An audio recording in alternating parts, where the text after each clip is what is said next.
The elevator doors slid open on the 47th floor, and 5-year-old Emma Reed's voice shattered the morning silence like broken glass. "Mommy!" Every head turned, every conversation stopped, because the woman she was reaching for, arms outstretched, eyes bright with innocent recognition, wasn't just anyone. She was Victoria Hale, CEO of Hale Industries, the most powerful and untouchable woman in the building. Lucas Reed felt his blood turn to ice as 100 eyes fixed on him, on his daughter, on the truth he'd been trying to hide. Victoria's face went white. The whispers began immediately, spreading like wildfire through the crowded space. And in that single, suspended moment, 3 lives collided in a way that would change everything. If you want to see how this impossible situation unravels, stay with me until the end, and drop a comment with your city so I can see how far this story travels. Hit that like button, and let's begin. The morning had started like any other for Lucas Reed. Wake at 5:30, kiss his sleeping daughter's forehead, leave breakfast and her favorite stuffed rabbit on the kitchen table, catch the early bus downtown before the sun fully rose, clock in at Hale Industries by 6:15, pull on his maintenance uniform, and disappear into the parts of the building where executives never ventured. For 3 years, this had been his life. Invisible, predictable, safe. Lucas preferred it that way. The basement levels, the mechanical rooms, the late-night shifts when the floors were empty and silent, these were his domain. He fixed what broke, cleaned what others ignored, and asked for nothing. No one knew his story, no one asked about the faint circles under his eyes or why a man his age worked graveyard shifts, and that was exactly how he needed it to be. Because Lucas Reed had something to protect. Emma was 5 years old, bright as summer sunshine, and the only thing in his world that mattered. Her mother had left when Emma was barely 2, walked out one afternoon and never came back. No explanation, no forwarding address, just gone. Lucas had been working construction then, juggling daycare pickups and job sites, running on fumes and desperation. When the construction company folded, he'd taken the first steady work he could find, night maintenance at Hale Industries. It wasn't glamorous, but it paid the bills. And more importantly, it let him be home when Emma woke up, walk her to school, make her lunch, read her bedtime stories. He worked while she slept. It was exhausting, but it was enough. Until 3 months ago, when everything changed. It had been a Tuesday night, nearly midnight. Lucas was replacing fluorescent bulbs in the basement-level storage area when he heard it. A soft, muffled sound. Crying. He'd frozen, listening. The sound came again, unmistakable now. He'd followed it through the dim corridors until he found her. Victoria Hale, CEO. The woman whose face was on the lobby wall, whose name was etched in steel above the building entrance. Sitting alone on the floor of an unused conference room, knees drawn up, crying like the world had ended. Lucas had stood in the doorway, unsure. His instinct was to leave. This was none of his business, and getting involved with someone like her was dangerous. But something stopped him. Maybe it was the raw vulnerability in her posture. Maybe it was the fact that she looked so utterly alone. "Ma'am?" he'd said quietly. She'd jerked upright, wiping her face quickly, her expression shifting into something hard and closed. "Who are you?" "Maintenance, Lucas Reed. I was just—" He gestured vaguely at the hallway. "I heard something, wanted to make sure everything was okay." "I'm fine." Her voice was sharp, dismissive. "You can go." He should have, but he didn't. "You sure? I can get you some water, coffee, or I can just—" "I said I'm fine." She stood abruptly, smoothing her suit jacket, rebuilding the walls in real time. "Forget you saw me here." And she'd walked past him without another word. Lucas had stood there for a long moment, staring at the empty room, wondering what kind of pain could reduce someone that powerful to tears. He'd thought that would be the end of it.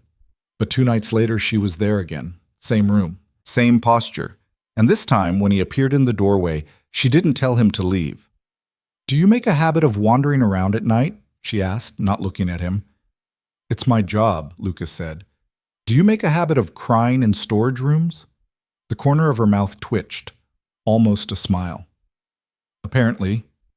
He'd sat down then, back against the opposite wall, giving her space. He didn't ask what was wrong, didn't offer empty platitudes, just sat there, quiet and steady, until she finally spoke. "I lost my daughter," she said, voice barely above a whisper. 7 years ago. She was 3. Lucas felt his chest tighten. "I'm sorry. Car accident. Drunk driver. She died instantly." Victoria's hands were clenched in her lap, knuckles white. "My husband was driving. He survived. We divorced 6 months later. I threw myself into work, built this company, and I really thought that if I just worked hard enough, achieved enough, I could outrun it." She finally looked at him, and her eyes were hollow. "But I can't." Lucas didn't know what to say. What could anyone say to that? "I have a daughter," he offered quietly. "Emma. She's 5. Victoria's expression shifted, something fragile and aching crossing her face. "You're lucky." "I know." They'd sat in silence after that, and when Victoria finally stood to leave, she'd paused in the doorway. "Thank you," she said, "for not running away." Any time. And somehow, impossibly, it became routine.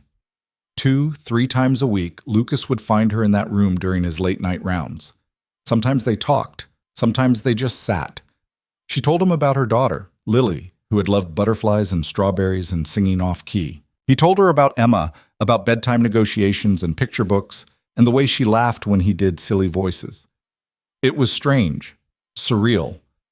The CEO of a billion-dollar company and a night janitor, meeting in secret, sharing pieces of themselves they showed no one else.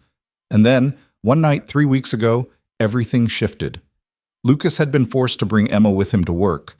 His usual babysitter had canceled last minute, and he couldn't afford to miss a shift. He'd set her up in a quiet corner of the maintenance office, with coloring books and snacks, hoping she'd fall asleep before his rounds. But Emma, curious and adventurous, had other plans. He'd found her 20 minutes later, wandering the basement hallway, clutching her stuffed rabbit. "Emma, what are you doing? I told you to stay." "I wanted to explore," she said matter-of-factly. "Who's that?" Lucas turned. Victoria stood at the end of the hall, frozen. For a long moment, no one moved. Then Emma, fearless and bright, walked right up to her. "Hi," she said, tilting her head up. "I'm Emma. Are you sad?" Victoria blinked, clearly caught off guard. What?" "You look sad. My daddy says sometimes people need hugs when they're sad. Do you want a hug?" And before Lucas could intervene, before Victoria could respond, Emma wrapped her small arms around the woman's legs. Lucas watched Victoria's face crumble, watched her knees buckle slightly, watched her hand come up, hesitant, to rest on Emma's head. "I'm okay, sweetheart," Victoria whispered, voice cracking. "But thank you." Emma pulled back, studying her seriously. "You have pretty eyes, like my friend Sophie's mom." Victoria had looked at Lucas then, and the raw longing in her expression nearly broke him. "I'm sorry," he'd said quietly. "She wasn't supposed to." "It's okay." Victoria crouched down to Emma's level, and for the first time since Lucas had known her, she smiled, a real, genuine smile. "It's nice to meet you, Emma." "Are you my daddy's friend?" "Yes," Victoria said softly. "I think I am." From that night on, something changed. Emma started asking about the pretty lady. Victoria started asking when Emma might visit again. And Lucas, caught between two worlds, watched as an impossible connection began to form. Victoria would bring small gifts on the nights Emma came. A coloring book, a hair ribbon, a butterfly sticker. Emma would save her drawings to show Victoria, chattering about school and friends and whatever 5-year-old thought crossed her mind. And Victoria would listen like it was the most important thing in the world. Lucas knew it was dangerous, knew that blurring these lines could end badly, but he also saw something he couldn't ignore. Victoria was healing, and Emma, who had never known a mother's love, was blooming under the attention. So he let it continue, kept it quiet, hoped it would stay buried in the basement where no one else would see. But this morning, that hope shattered. Lucas had been running late. Emma had insisted on wearing her butterfly dress, the one that needed ironing, and he'd lost 10 minutes fighting with the stubborn fabric. By the time they reached the building, the lobby was crowded with the morning rush. He'd planned to slip in through the side entrance, avoid the chaos, But Emma had spotted the elevators and darted toward them before he could stop her. "Emma, wait!" She'd squeezed through the closing doors of an elevator packed with executives, and Lucas had lunged after her, heart pounding. Sorry, he muttered, pulling Emma close as the doors sealed them in. He kept his head down, trying to be invisible. Just another anonymous face in the crowd. The elevator rose. 10th floor, 20th, 30th. Emma tugged on his hand. "Daddy, look!" "Not now, sweetheart." "But Daddy!" And then the elevator stopped at 47. The doors opened. Victoria Hale stepped in. Lucas felt his stomach drop. She was flanked by two senior executives, both talking at her rapid fire, competing for her attention. Her expression was cool, professional, untouchable. This was the version of Victoria the world saw, polished, powerful, impenetrable. She didn't look at Lucas, didn't acknowledge him, and he was grateful for it. But Emma, oblivious to social hierarchies and workplace politics, lit up like a Christmas tree. "Mommy!" The word detonated like a bomb. Every conversation stopped. Every head turned. Lucas felt the blood drain from his face as Emma lunged forward, arms outstretched, trying to reach Victoria through the wall of bodies. "Mommy, it's me! Emma!" Victoria's face went white. Her eyes found Lucas's, wide with shock, and something close to panic. The executive stared. Whispers started immediately, spreading through the packed elevator like poison. Did that child just... Who is that man? Oh my God! Lucas grabbed Emma's hand, pulling her back. "Emma, no, that's not..." "But it is," Emma insisted, confused now, hurt flickering across her face. "It's the pretty lady! Mommy!" Victoria stood frozen, her professional mask cracking. One of the executives, a sharp-eyed woman named Patricia, looked between Victoria and Emma with something between fascination and calculation. "Ms. Hale?" Patricia said slowly. "Do you know this child?" The elevator continued rising. 48, 49. Every second stretched into eternity. Victoria's jaw worked. Her hands clenched at her sides. She started. The elevator dinged. 50th floor, executive level. The doors opened. "Everyone out," Victoria said, her voice suddenly steel. Except Lucas Reed. The executives filed out, Patricia throwing one last curious glance over her shoulder, and then it was just the three of them. The doors closed. Victoria stabbed the button for the basement. The elevator lurched downward. "I can explain," Lucas said quickly. "She doesn't understand. I'll talk to her. Make sure she doesn't..." "Stop." Victoria held up a hand. She crouched down in front of Emma, who was now crying softly, confused by the tension. "Emma, sweetheart, look at me." Emma sniffled, clutching her rabbit. "You didn't do anything wrong," Victoria said gently. "But we need to talk about something important, okay? About what you call me." "But you said I could," Emma whispered. "You said when it was just us. I could call you that if I wanted." Lucas felt his heart stop. "Victoria, I know." Victoria looked up at him, and her eyes were full of tears. "I know, I crossed a line. I let her..." Her voice broke. "I'm sorry. I should have stopped it, but I didn't want to." The elevator kept falling. 25th floor, 15th. "What happens now?" Lucas asked quietly. "I don't know." Victoria stood, wiping her eyes. "By lunchtime, this will be all over the building. By tomorrow, it'll be in the press. They'll dig into your life. Emma's life, mine. They'll twist it into something ugly." "I'll quit," Lucas said immediately. "I'll take Emma and disappear. You can issue a statement, say I was harassing you, that Emma got confused." "No." Victoria's voice was sharp. "Absolutely not. You're not sacrificing your job because I couldn't keep my grief in check." "Then what do we do?" The elevator reached the basement. The doors opened onto the familiar dim hallway where this had all begun. Victoria stepped out, then turned back. "We tell the truth." "The truth?" Lucas stared at her. "What truth? That you've been secretly bonding with my daughter in the middle of the night?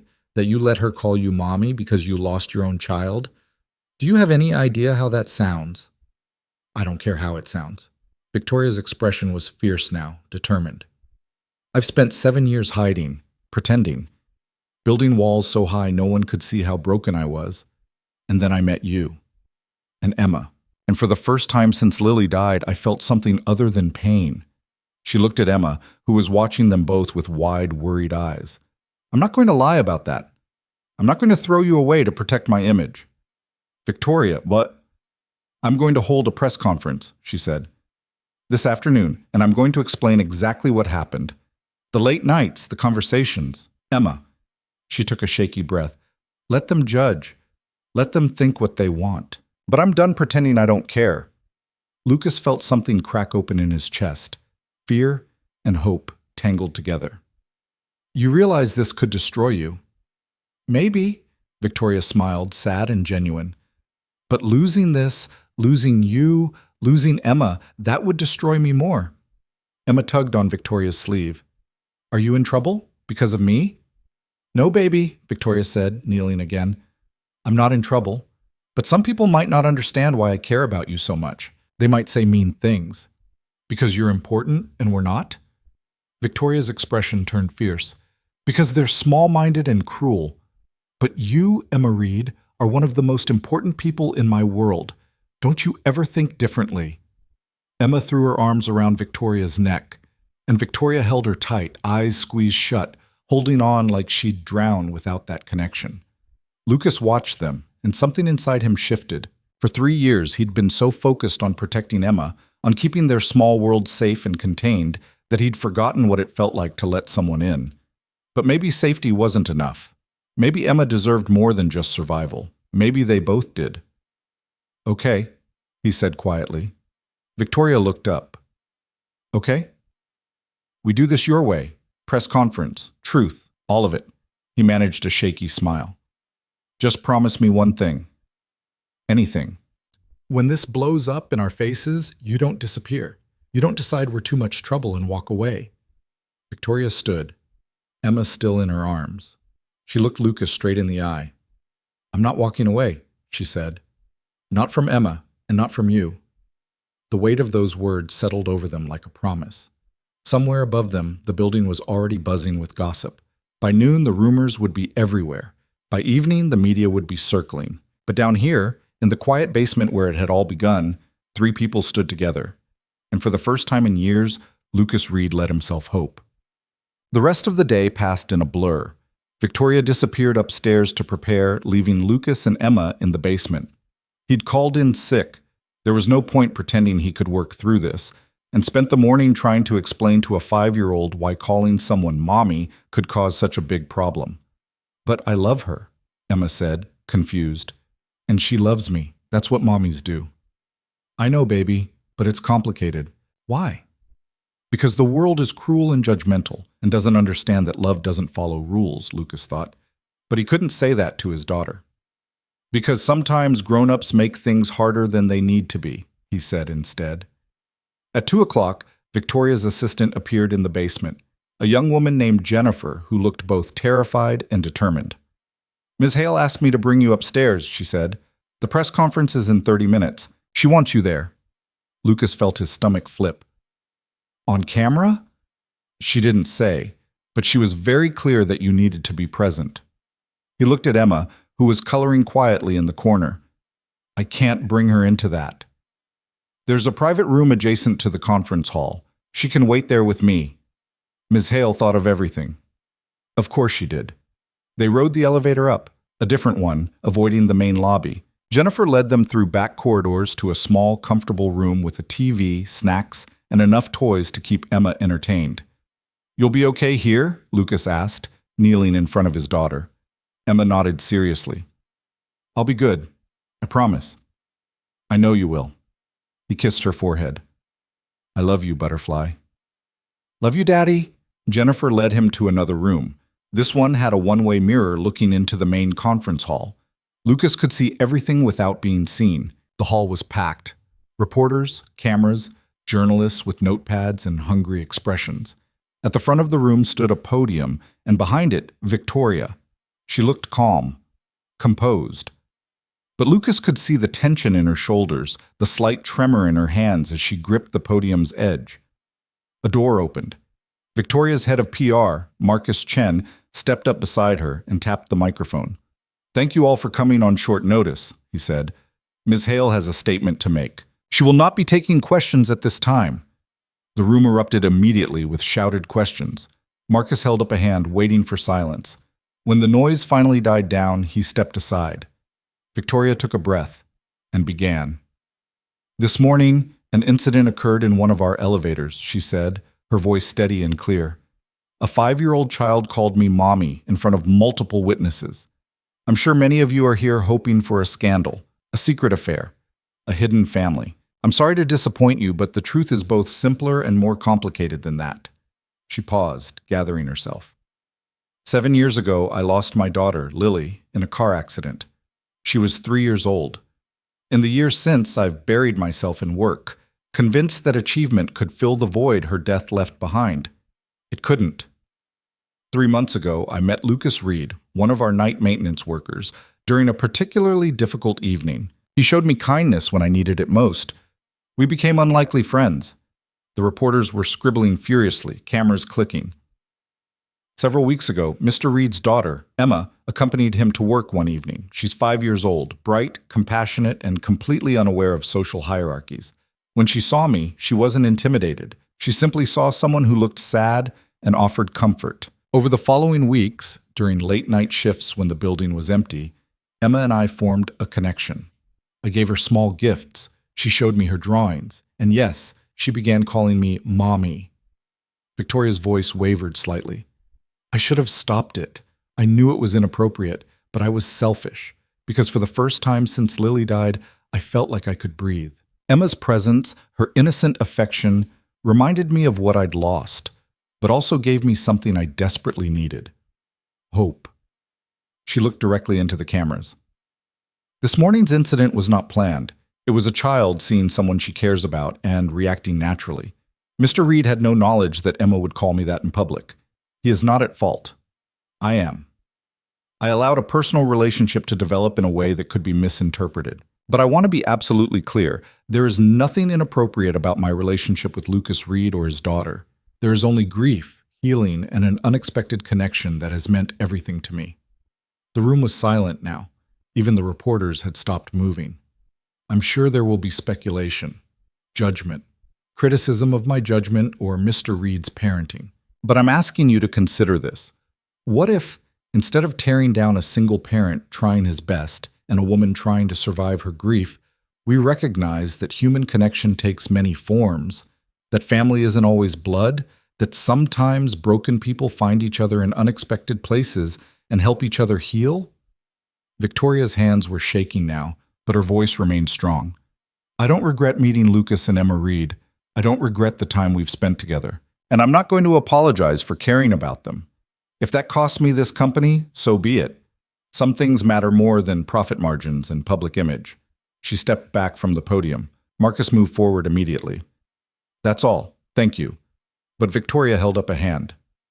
Actually, I will take one question. The room exploded. Hands shot up. Voices shouted over each other. Victoria pointed to a woman in the third row. You! The reporter stood. Ms. Hale, are you in a romantic relationship with Mr. Reed? Victoria didn't hesitate. No, but I care about him deeply. He's one of the few genuine people I've met in this industry, and his daughter has brought light back into my life. That's all I'm willing to say on the matter. She turned and walked off the stage, leaving chaos in her wake. Lucas stood frozen in the observation room, heart pounding. She'd done it, actually done it, laid everything bare, risked everything, for him, for Emma. The door behind him opened.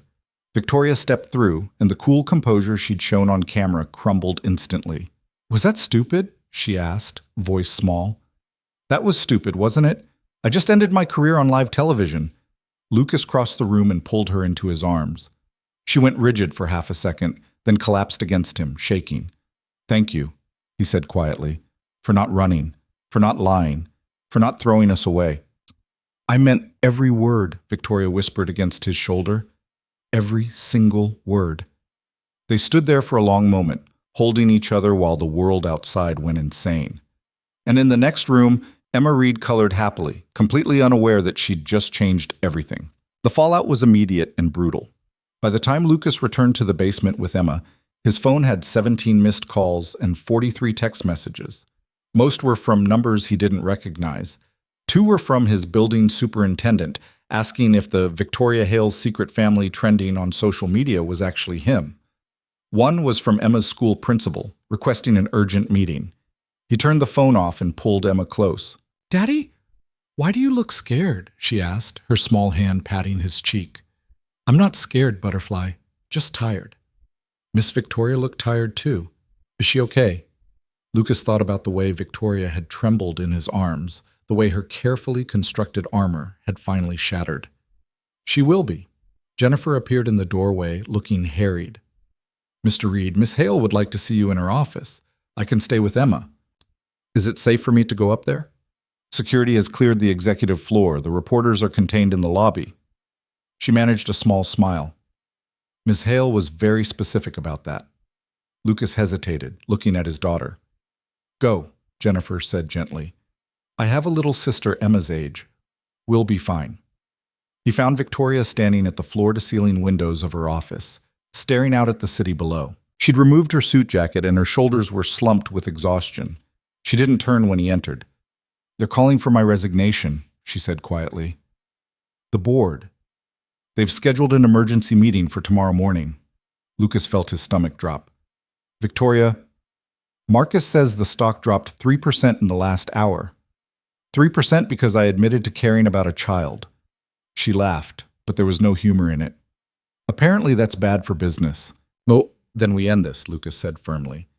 "I'll make a statement. Say I took advantage of your grief, that Emma got confused, that there was never any real connection, whatever it takes to protect you." "No." Victoria finally turned and her eyes were red but fierce. "I'm done protecting the wrong things. For 7 years I've protected this company, this image, this idea of who Victoria Hale is supposed to be, and it's made me miserable, lonely, half dead inside." She crossed the room to him. "You and Emma woke me up, reminded me I'm still human, still capable of feeling something other than pain. I'm not giving that up to save face for a board of directors who've never asked me how I'm doing. They'll destroy you. Let them try." She reached out, hesitating, then took his hand. "I have lawyers, resources, and for the first time in years, I have something worth fighting for." Lucas looked down at their joined hands, rough maintenance workers' calluses against her smooth palm. "You barely know us." "I know enough," Victoria said softly. "I know Emma makes terrible jokes about vegetables. I know you read her the same bedtime story 3 nights in a row because it's her favorite. I know you work yourself to exhaustion to give her a good life. I know—" Her voice caught. "I know that when Emma looks at me, she doesn't see a CEO or a title or a bank account. She just sees someone who cares about her. Do you have any idea how rare that is?" "Victoria, I'm not asking for anything," she said quickly. "I'm not trying to replace her mother or insert myself into your life in some inappropriate way. But I can't go back to pretending I don't care. I can't put that wall back up. Not now." Lucas studied her face, seeing the vulnerability there, the desperate hope barely contained. He thought about Emma's laughter when Victoria brought her stickers, about the way Victoria's entire expression softened when his daughter entered the room, about late nights and empty hallways where 2 broken people had found unexpected solace in each other's company. "Then don't," he said. Victoria blinked. "What?" "Don't put the wall back up. Don't pretend. Don't run." He squeezed her hand. "But also don't sacrifice everything for us. There has to be a middle ground." "What kind of middle ground?" "I don't know yet," Lucas admitted. "But we'll figure it out together." The word hung between them, fragile and significant. Victoria's phone buzzed insistently on her desk. She ignored it. "I should let you get back to Emma," she said, but she didn't release his hand. "Come with me," Lucas said impulsively. "To the basement, like before. Just be with us, away from all this chaos." "Lucas, I have a dozen fires to put out. Do you trust Marcus and Jennifer?" "With my life." "Then let them handle it for an hour, please." He met her eyes. "You just blew up your entire world on live television. You're allowed to take a breath." Victoria looked at him for a long moment, then nodded slowly. "Okay." They took the service elevator down, avoiding the madness still unfolding on the upper floors. When they reached the basement, Emma was curled up on an old sofa in the maintenance office, half asleep with her rabbit clutched to her chest. She sat up when Victoria entered, face breaking into a sleepy smile. "You came back." "I did." Victoria sat beside her, and Emma immediately climbed into her lap. "Jennifer said people were being mean to you. Because of me. Not because of you, sweetheart. Because they don't understand." "Understand what?" Victoria smoothed Emma's hair, and Lucas watched something complicated cross her face. Love and loss tangled together. That sometimes people need each other in ways that don't make sense to everyone else, but that doesn't make it wrong. Emma considered this seriously. "My friend Mia has 2 mommies. Nobody's mean to her about it." "That's different," Lucas started, but Victoria shook her head. "Is it?" She looked at Emma. "Your friend Mia's family looks different from some others, right? But it works for them, makes them happy." "Uh-huh." "Well, maybe our situation is like that. Different, but not wrong." Emma yawned, snuggling deeper into Victoria's arms. "I think you'd be a good mommy. You give good hugs." Victoria's eyes filled with tears. She looked at Lucas helplessly, and he saw his own tangled emotions reflected back at him. This was dangerous territory, letting Emma get this attached, letting Victoria embed herself so deeply in their lives. But it was also too late to stop it. "Rest for a bit," Victoria whispered to Emma. "I've got you." And as his daughter drifted off to sleep in the arms of one of the most powerful women in the city, Lucas leaned against the wall and tried to process the impossibility of their situation. 30 minutes later, Emma was fully asleep, and Victoria was stroking her hair with a tenderness that made Lucas's chest ache. "I need to tell you something," Victoria said quietly, not looking up. "About why I let this happen. Why I let Emma call me that." "You don't have to." "I want to." She took a shaky breath. "After Lily died, I couldn't be around children, couldn't look at them without feeling like I was drowning. I sold all her toys, packed away her clothes, erased every trace because the pain was unbearable. And I told myself I was moving on, healing. But I was just hiding."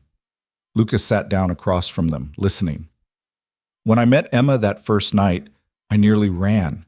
Seeing her, hearing her voice, it was like someone had reached into my chest and squeezed. But then she asked if I needed a hug, and something broke open." Victoria's voice cracked. "She reminded me of Lily. Not in looks. Lily had darker hair, lighter eyes, but in spirit. That fearlessness, that pure, uncomplicated kindness. Victoria, I know it's not healthy. I know I'm projecting, using Emma to fill a void that can't be filled." She finally looked up, and her face was wet with tears. "But for 3 weeks, I got to feel like a mother again. Got to care about someone's scraped knee and bad dreams and whether they ate enough vegetables. And it felt like coming back to life." Lucas felt his throat tighten. "You're not using her. Anyone can see you genuinely care." "Do I? Or am I just desperately clinging to the ghost of my own daughter?" "Can it be both?" Lucas asked gently. "You can miss Lily and still love Emma for who she is. Those things aren't mutually exclusive." Victoria looked down at Emma's sleeping face. "She deserves better than a broken woman using her as emotional therapy. She deserves someone who shows up, who cares, who makes her feel seen." Lucas leaned forward. "You do all those things. The rest is just details. What if I screw this up? What if I get too attached and you decide it's unhealthy and I lose you both? I can't." Her voice broke completely. "I can't lose another child. I won't survive it." And there it was, the fear beneath everything else. Lucas moved to sit beside her on the sofa, careful not to jostle Emma. "Then we make sure that doesn't happen.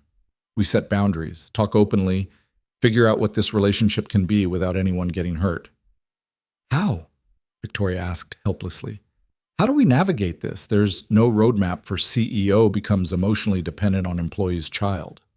"No," Lucas agreed. "But there's also no roadmap for single dad and grieving mother become unlikely friends in a building basement. Well, we've been making it up as we go from the start." Victoria managed a watery laugh. "This is insane. Completely. The board is going to force me out. Maybe. The press is going to tear us apart. Probably. Emma's going to get hurt by all this attention. I won't let that happen," Lucas said firmly. "Neither will you." Victoria looked at him, and something shifted in her expression. You really believe we can make this work? I believe we can try. And I believe that sometimes trying is enough. Emma stirred in Victoria's arms, mumbling something incoherent about butterflies before settling again. She trusts me, Victoria whispered, wonder in her voice. Completely, unconditionally. I could ruin her whole life with this circus, and she still climbed into my lap like I'm safe. You are safe, Lucas said. For her. For both of us. How can you be sure? Because I've watched you with her. Seen the way you light up when she walks in. The way you remember every small detail she shares. The way you protect her even when it costs you. He reached over, gently brushing a tear from Victoria's cheek. That's not using someone. That's loving them. Victoria closed her eyes, leaning into his touch. I'm terrified of this. Of what it means. Of how much I already care. Me too. They sat in silence for a while, Emma sleeping peacefully between them, the distant hum of the building's machinery, the only sound. Finally, Victoria spoke. What happens tomorrow? After the board meeting? That depends on what they decide and what you decide. I'm not resigning, she said firmly. I built this company from nothing. I'm not walking away because they're uncomfortable with my personal life. Even if they force you out? Even then, I'll fight. Make them work for it. She looked at him. Is that stupid? Should I just cut my losses and... No, Lucas interrupted. You should fight for yourself, for what you've built. And if they can't see past their own prejudices, then they don't deserve you anyway. Victoria smiled, small but genuine. When did you get so wise? Around the same time I became a single parent, Survival Force's perspective. Tell me about her, Emma's mother. You never talk about her. Lucas tensed. There's not much to tell. Lucas. He sighed, running a hand through his hair. Her name was Rachel. We met in college, got married young, had Emma. For a while it was good, or I thought it was, but she struggled with motherhood, with being tied down, said she felt like she was disappearing. He stared at the floor. One day I came home from work and she was gone, packed a bag and left. No note, no explanation, just gone. Did you try to find her? For about 6 months. Then I got divorce papers in the mail with a lawyer's return address. She'd signed away all parental rights, made it clear she didn't want contact. His voice was flat, emotionless. So I stopped looking. Does Emma remember her? Barely. She was so young. Sometimes she asks, and I tell her the truth, that her mom loved her but couldn't stay, that it wasn't Emma's fault. He looked at Victoria. I never wanted her to feel abandoned, but I also couldn't lie. That's why you're so protective, Victoria said softly. Why you work so hard to give her stability. She's already lost one parent. I'm not going to let her lose the other. You're a good father, Lucas. I'm trying. Some days that's all I can manage. Victoria shifted carefully, trying not to wake Emma. Can I ask you something? Of course. Why did you let me into your life? You could have kept your distance, kept Emma away from me, protected yourself. But you didn't. Why? Lucas thought about it, really thought about it. Because you needed us, and we needed you. And sometimes that's enough reason to take a risk. Even when the risk might destroy everything? Especially then. He met her eyes. Safe is easy. Safe is lonely. I've been playing it safe for 3 years, and all it's gotten me is exhaustion and isolation. Emma deserves better. Maybe we both do. Victoria's phone buzzed again. She glanced at it, grimaced. Marcus, the board meeting's been moved up to tonight. They want this resolved before market open tomorrow. What are you going to tell them? The truth. That I care about you and Emma. That I'm not giving you up to satisfy their optics concerns. That if they can't accept that, they can vote me out. But I'm not going quietly. They'll crucify you. Let them. Victoria's expression hardened.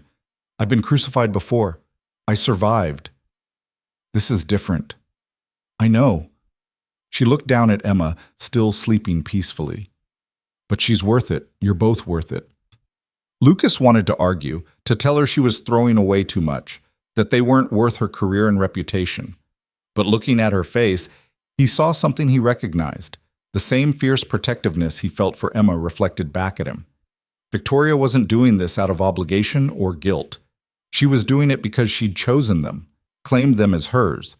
And maybe that was terrifying. Maybe it would all fall apart spectacularly. Maybe in a week or a month they'd look back on this moment and wonder what they'd been thinking. But right now, in this quiet basement office, with Emma asleep between them and the world going crazy overhead, it felt right.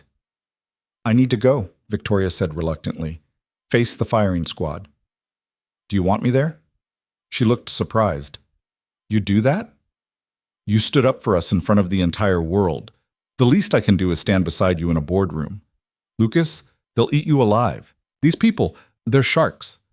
They'll ask invasive questions, make implications, try to twist everything we say. Then we'll handle it together." He stood, offering his hand. "Come on, let's go wake up Jennifer and get Emma settled. You've got a board to face." Victoria took his hand, carefully extracting herself from beneath Emma without waking her. She looked at him, really looked at him, and something passed between them. Understanding, solidarity, trust. "Thank you," she said quietly, "for not running. Thank you for not hiding." They woke Jennifer, who immediately began fussing over Emma and shooing them toward the elevator. "Go," she said. "Show those vultures what you're made of. Emma and I will have a tea party." "You're sure?" "Mr. Reed, I've been Miss Hale's assistant for 4 years. I've seen her handle hostile takeovers, corporate espionage, and sexual harassment lawsuits. A 5-year-old is a piece of cake." She smiled. "Besides, she's already asleep. We'll be fine." Lucas kissed Emma's forehead one more time, whispered that he loved her, and followed Victoria to the elevator. As they rose through the building, Victoria straightened her spine, rebuilt her armor piece by piece. By the time they reached the executive floor, she looked every inch the powerful CEO again. But when she glanced at Lucas, he saw the fear underneath. "Ready?" she asked. "No, you." "Not even a little." The elevator doors opened. Marcus was waiting, looking grim. "They're already inside. And Victoria, they brought lawyers." "Of course they did." She took a breath. "Lucas, you don't have to." "I'm coming." She nodded, grateful, and together they walked into the boardroom. 12 people sat around a massive conference table. Lucas recognized some from photos: board members, shareholders, the company's chief legal counsel. They all looked up when Victoria entered, expressions ranging from disapproval to outright hostility. Victoria took her seat at the head of the table. Lucas stood behind her, silent and steady. "Gentlemen, ladies," Victoria said calmly, "I understand you have concerns." An older man, Richard Thornton, board chairman, leaned forward. "Concerns? Victoria, you've created a PR nightmare. Stock is down, shareholders are calling for your head, and social media is tearing us apart. This isn't concern. This is crisis management." I gave an honest press conference about my personal life. That's hardly a crisis. "You admitted to forming an inappropriate relationship with an employee and his minor child." A woman in her 50s, Patricia Yates, another board member, practically spat the words. "Do you have any idea how that looks?" "It looks like human connection," Victoria said evenly, which I realize may be a foreign concept in this room. "Don't be flippant," Richard snapped. "This is serious. We have a duty to the shareholders, to the company's reputation. Your personal feelings are irrelevant." "My personal feelings are none of your business," Victoria shot back. "My professional performance is. And last I checked, I've delivered record profits for 3 consecutive quarters. Which will mean nothing if this scandal tanks our stock permanently." Lucas watched the exchange, feeling increasingly out of place. These people spoke a language he didn't understand, corporate warfare dressed up in polite phrases. But then Patricia turned her attention to him. "Mr. Reed," she said, voice dripping with false sweetness, "perhaps you can explain how this situation developed. Did you approach Ms. Hale, suggest that your daughter might benefit from her attention?" "No," Lucas said firmly. "Victoria and I met by chance. Emma's attachment to her developed naturally." "Naturally? How convenient. What are you implying?" "I'm implying that a single father working a low-wage job might see an opportunity in befriending a billionaire CEO." Patricia smiled coldly. "Financial security for his child? A better life? All it would cost is a little manipulation." Lucas felt anger surge through him. "I have never asked Victoria for anything. Not money, not favors, nothing." "Then explain why you allowed this relationship to continue, why you brought your daughter to work, knowing Miss Hale would be there." because Emma's babysitter canceled, and I couldn't afford to miss a shift, because I'm a single parent doing the best I can, and because when my daughter found someone who made her feel cared for, I wasn't going to take that away from her just because it made you uncomfortable." The room went silent. Victoria stood and her voice was ice. "Lucas Reed is one of the most honest, hardworking people in this company. The implication that he's manipulating me is insulting and baseless. If anyone here continues that line of questioning, I'll consider it slander and respond accordingly." Richard held up a hand. "Victoria, sit down. No one's accusing anyone of anything." "Really?" Because it certainly sounded like Patricia was accusing Lucas of extortion. "I was simply trying to understand. You were trying to find a villain in this story so you could paint me as a victim. But I'm not.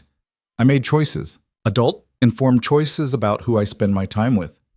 Victoria's hands were shaking, but her voice remained steady, and I refused to apologize for those choices. Another board member, James Colton, spoke up. "Victoria, we're not asking you to apologize. We're asking you to consider the optics. Step back from this relationship. Issue a statement saying it was a lapse in judgment brought on by grief. Distance yourself." "Absolutely not. Then we have no choice but to call for a vote of no confidence." The words landed like a bomb. Victoria went very still. "You're removing me? For having a personal life?" "For creating a liability the company can't afford," Richard said quietly. "I'm sorry, Victoria. You've done incredible work. But we can't support this." Lucas watched Victoria's face, saw the moment her heart broke, and something inside him snapped. "You people are unbelievable," he said, his voice low and dangerous. "You sit here in your expensive suits, talking about liability and optics, and you have no idea what you're throwing away. Victoria Hale built this company with her bare hands while grieving a dead child. She worked 20-hour days, sacrificed everything, made you all rich beyond imagining. And the moment she shows a shred of humanity, you turn on her. Mr. Reed, this doesn't it concerns me because you're using me as an excuse. You don't care about propriety or reputation. You care about control. And the fact that Victoria made a decision without consulting you first terrifies you, because if she can choose her own personal life, what else might she choose without your approval?" Patricia's eyes narrowed. "You're out of line." "Maybe, but at least I'm honest about what I want. Can any of you say the same?" Richard stood. "This meeting is over. We'll reconvene tomorrow to finalize the vote. Victoria, I suggest you use that time to reconsider your position." "There's nothing to reconsider," Victoria said quietly. "If you vote me out, so be it. But I'm not abandoning the people who matter to me. Not for you, not for anyone." She turned and walked out, Lucas following close behind. They made it to her office before she collapsed. Lucas caught her as her knees buckled, guiding her to the couch. She buried her face in her hands, shoulders shaking with silent sobs. "I'm sorry," Lucas said helplessly. "This is my fault. If I just—" "Don't!" Victoria's voice was muffled. "Don't you dare apologize. They were looking for an excuse to push me out. This just gave them ammunition. So fight back. Find allies on the board. Launch a counter-campaign, something. With what leverage? They control the votes." She looked up, face streaked with tears. "I'm going to lose everything. The company. My reputation. All of it." "You'll still have us." Victoria laughed bitterly. "Will I? When this is over, when I'm just another disgraced executive with nothing to offer, will you still want me around your daughter?" Lucas knelt in front of her, taking her hands. "Yes, because you're not just a CEO to us. You're Victoria, the woman who brings Emma butterfly stickers and listens to her ramble about nothing. The woman who cries in empty conference rooms and still shows up the next day.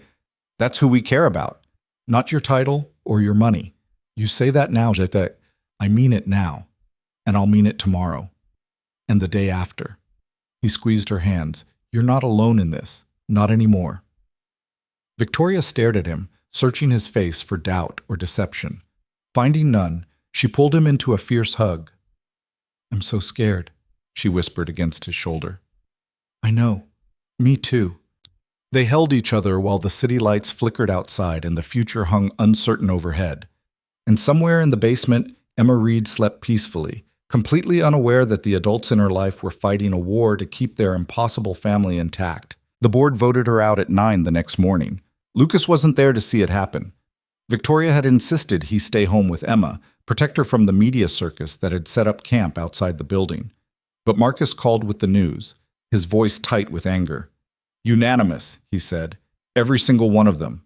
They're offering a severance package and 6 months to transition out, but it's over. I'm sorry, Lucas. Lucas stood in his tiny kitchen, phone pressed to his ear, trying to process what this meant. How is she? Locked in her office. Won't talk to anyone. Marcus paused. She needs you. But the building's surrounded by reporters. If you come here, they'll swarm you. I don't care about reporters. Emma will be photographed, questioned. Is that what you want?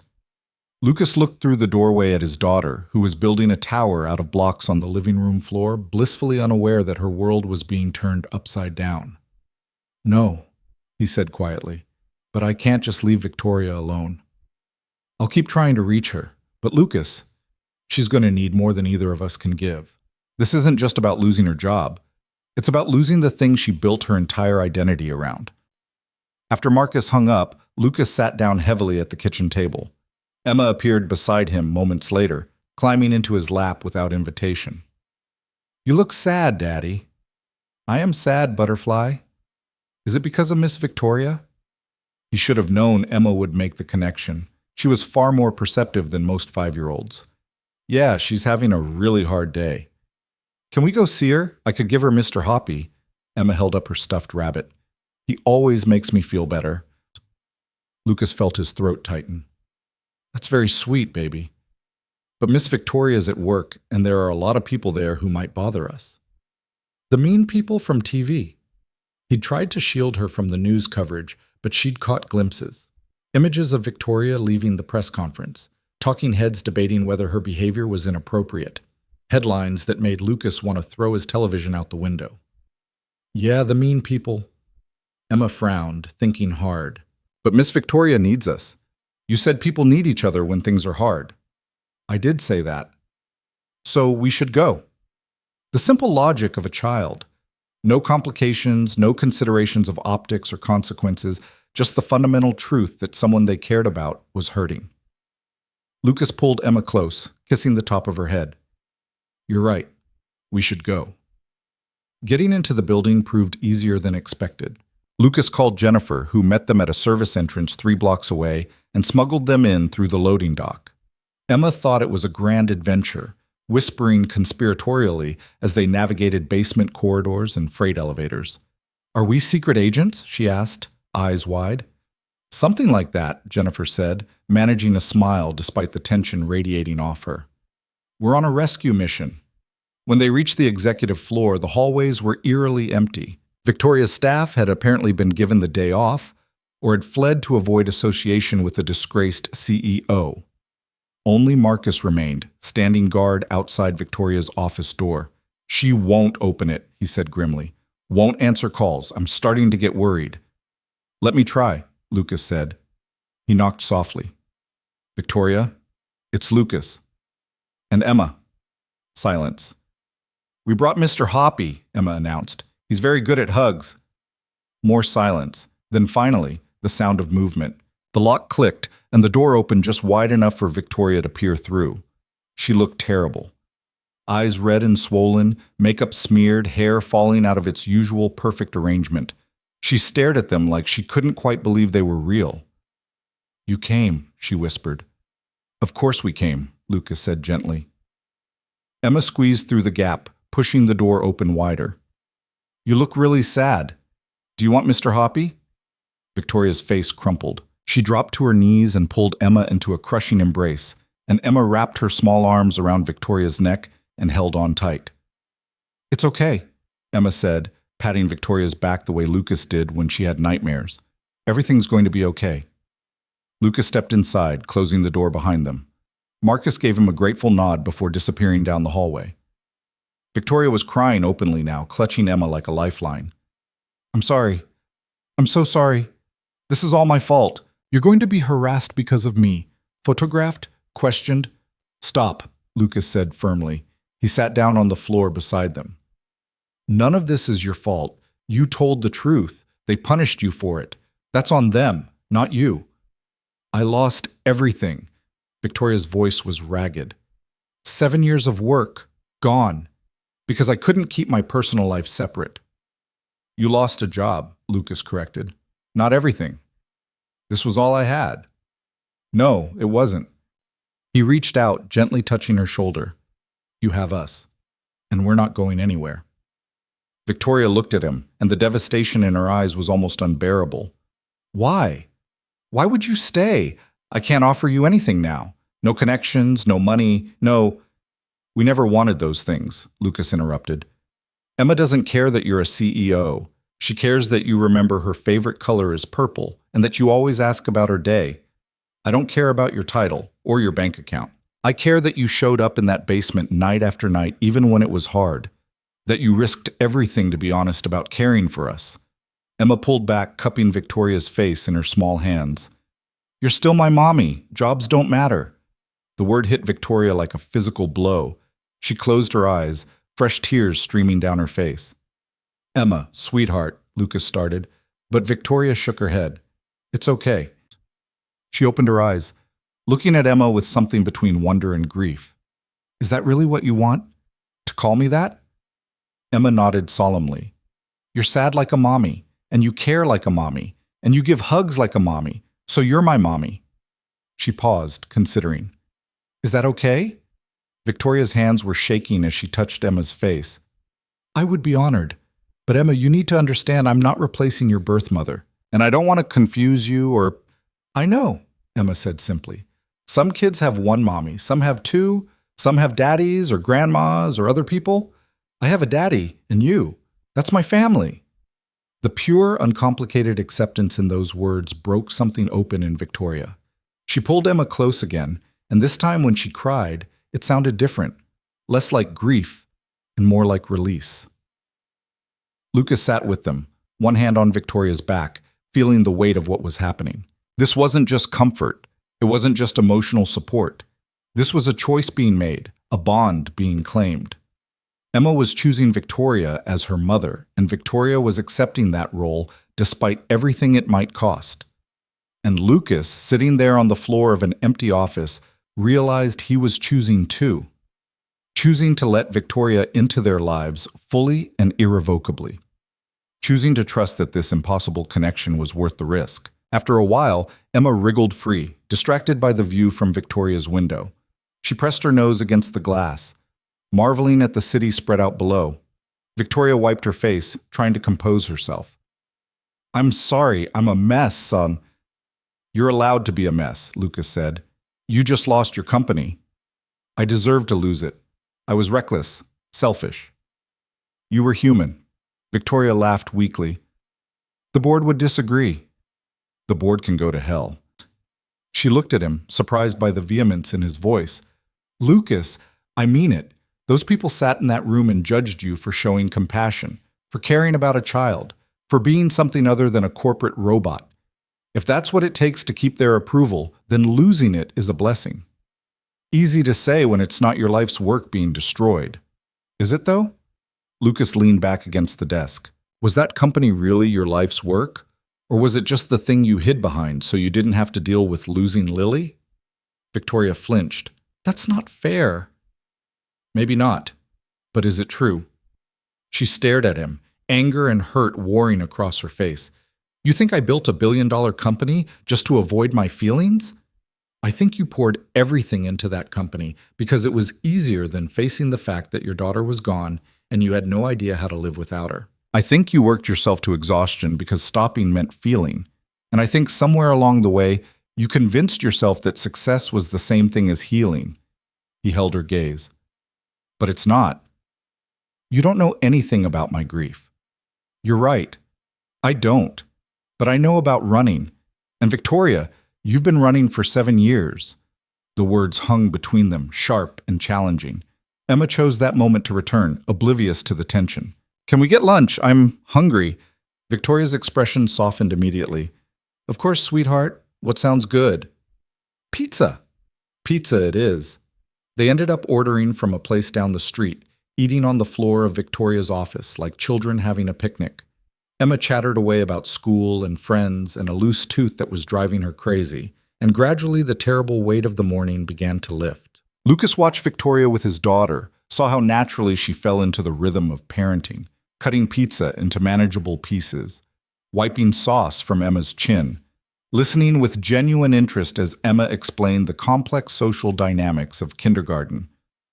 And then Sophie said I couldn't play because I don't have a mommy, Emma said matter-of-factly, reaching for another slice. But I told her that's not true anymore because I have you. Victoria's hand stilled halfway to her mouth. Emma, she didn't believe me at first, but I showed her the butterfly sticker you gave me and said my mommy works in a really tall building. Emma beamed, proud of herself. Now she wants to meet you. Lucas saw panic flash across Victoria's face. Butterfly, we talked about this. Calling Victoria mommy is just for us, remember? Other people might not understand. But why? It's true. Because, Lucas struggled for words. Because families can look different, and sometimes people get confused by that. Emma frowned. That's stupid. Emma, language. But it is. Sophie has 2 dads, and nobody says that's confusing. That's different. How? Victoria set down her pizza, drawing a shaky breath. Emma, your dad's right. What we have is special, but it's also complicated. Some people might think it's wrong for you to call me mommy when I'm not married to your dad, or when I used to be his boss. They might say mean things or make judgments. Then they're dumb, Emma declared. Despite everything, Lucas felt a smile tug at his lips. She's not wrong. Victoria managed a weak laugh. No, she's not. She looked at Emma seriously. But sweetheart, I need you to understand something. I lost my job today. Do you know what that means? Emma tilted her head, considering. You don't go to work anymore? Right. And a lot of people are going to blame your dad and you for that. They're going to say I made bad choices because of you. But we didn't do anything wrong. I know. But they'll say it anyway. And I don't want you to feel bad about that. None of this is your fault. Emma was quiet for a moment, processing. Are you sad you lost your job? Yes. But you're not sad about us? Never about you. Then it's okay. Emma crawled into Victoria's lap, pizza forgotten. Jobs are just jobs. But we're family. That's more important. Victoria looked at Lucas over Emma's head, and he saw his own thoughts reflected in her expression. When had his 5-year-old daughter become so wise? They finished eating in comfortable silence, and afterward Emma curled up on Victoria's couch for a nap, exhausted by the emotional morning. Lucas covered her with his jacket and joined Victoria by the window. What happens now? He asked quietly. Victoria stared out at the city. I don't know. Marcus is negotiating my severance. I'll have to clear out my office, make a statement to the press, figure out what comes next. She laughed bitterly. I've been the CEO of Hale Industries for so long, I don't even know who I am without it. Then maybe it's time to find out. Just like that? Reinvent myself at 42? Why not? People do it all the time. Victoria turned to face him. Lucas, I appreciate your optimism, but you have to understand, this company was everything. My identity, my purpose, my legacy. Without it, I'm just... She gestured helplessly. I'm just a woman with too much money and not enough to fill her days. You're a woman who Emma loves, Lucas said firmly. A woman who showed incredible courage standing up to that board. A woman who survived unimaginable loss and is still standing. That's not nothing. It feels like nothing right now. I know, but it's not. He reached out, taking her hand. And you don't have to figure it all out today. Just take it one step at a time. Victoria looked down at their joined hands. You keep showing up, even when I'm falling apart. Why? Because that's what people do for each other. When it matters. It matters that much to you? Me? Lucas chose his words carefully. 3 months ago, I was going through the motions. Work, Emma. Sleep, repeat. Existing, but not really living. And then I found you crying in a basement, and something shifted. You reminded me that it's okay to be broken, that vulnerability isn't weakness, that sometimes the strongest thing you can do is admit you're not okay. He squeezed her hand. So yeah, you matter. A lot. Victoria's eyes filled with tears again. I don't deserve you, either of you. Stop saying that. You deserve every bit of happiness you can grab. Lucas hesitated, then added, and for what it's worth, Emma's not the only one who started thinking of you as family. The words settled between them, heavy with implication. Victoria stared at him. Lucas, I'm not asking for anything, he said quickly. I'm just being honest. You've become important to me, to both of us, and losing you would...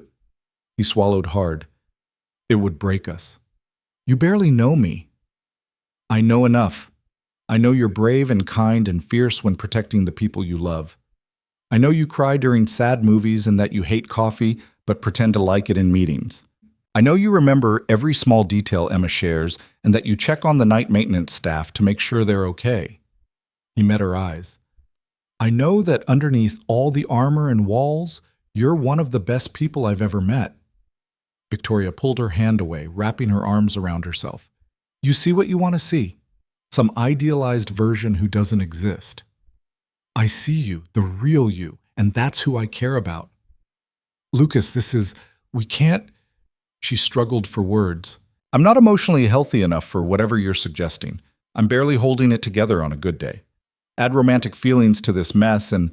I'm not suggesting anything, Lucas interrupted gently. I'm just telling you how I feel. What you do with that information is entirely up to you. How you feel, Victoria repeated slowly. And how exactly do you feel? It was a fair question, and one Lucas had been avoiding asking himself. He thought about the way his chest tightened when Victoria smiled, the way he found excuses to extend their late-night conversations, the way he'd started looking forward to work just for the possibility of seeing her, the fierce protectiveness he felt when the board had attacked her, the way holding her had felt like coming home to something he hadn't known he was missing. I think, he said carefully, that I'm falling for you, and that terrifies me, because I haven't let myself feel this way about anyone since Rachel left. Because you're going through hell and adding my feelings to that seems selfish. Because Emma's already attached, and if this goes wrong, she's the one who'll get hurt. He took a breath. But I can't keep pretending I don't feel it, so there it is.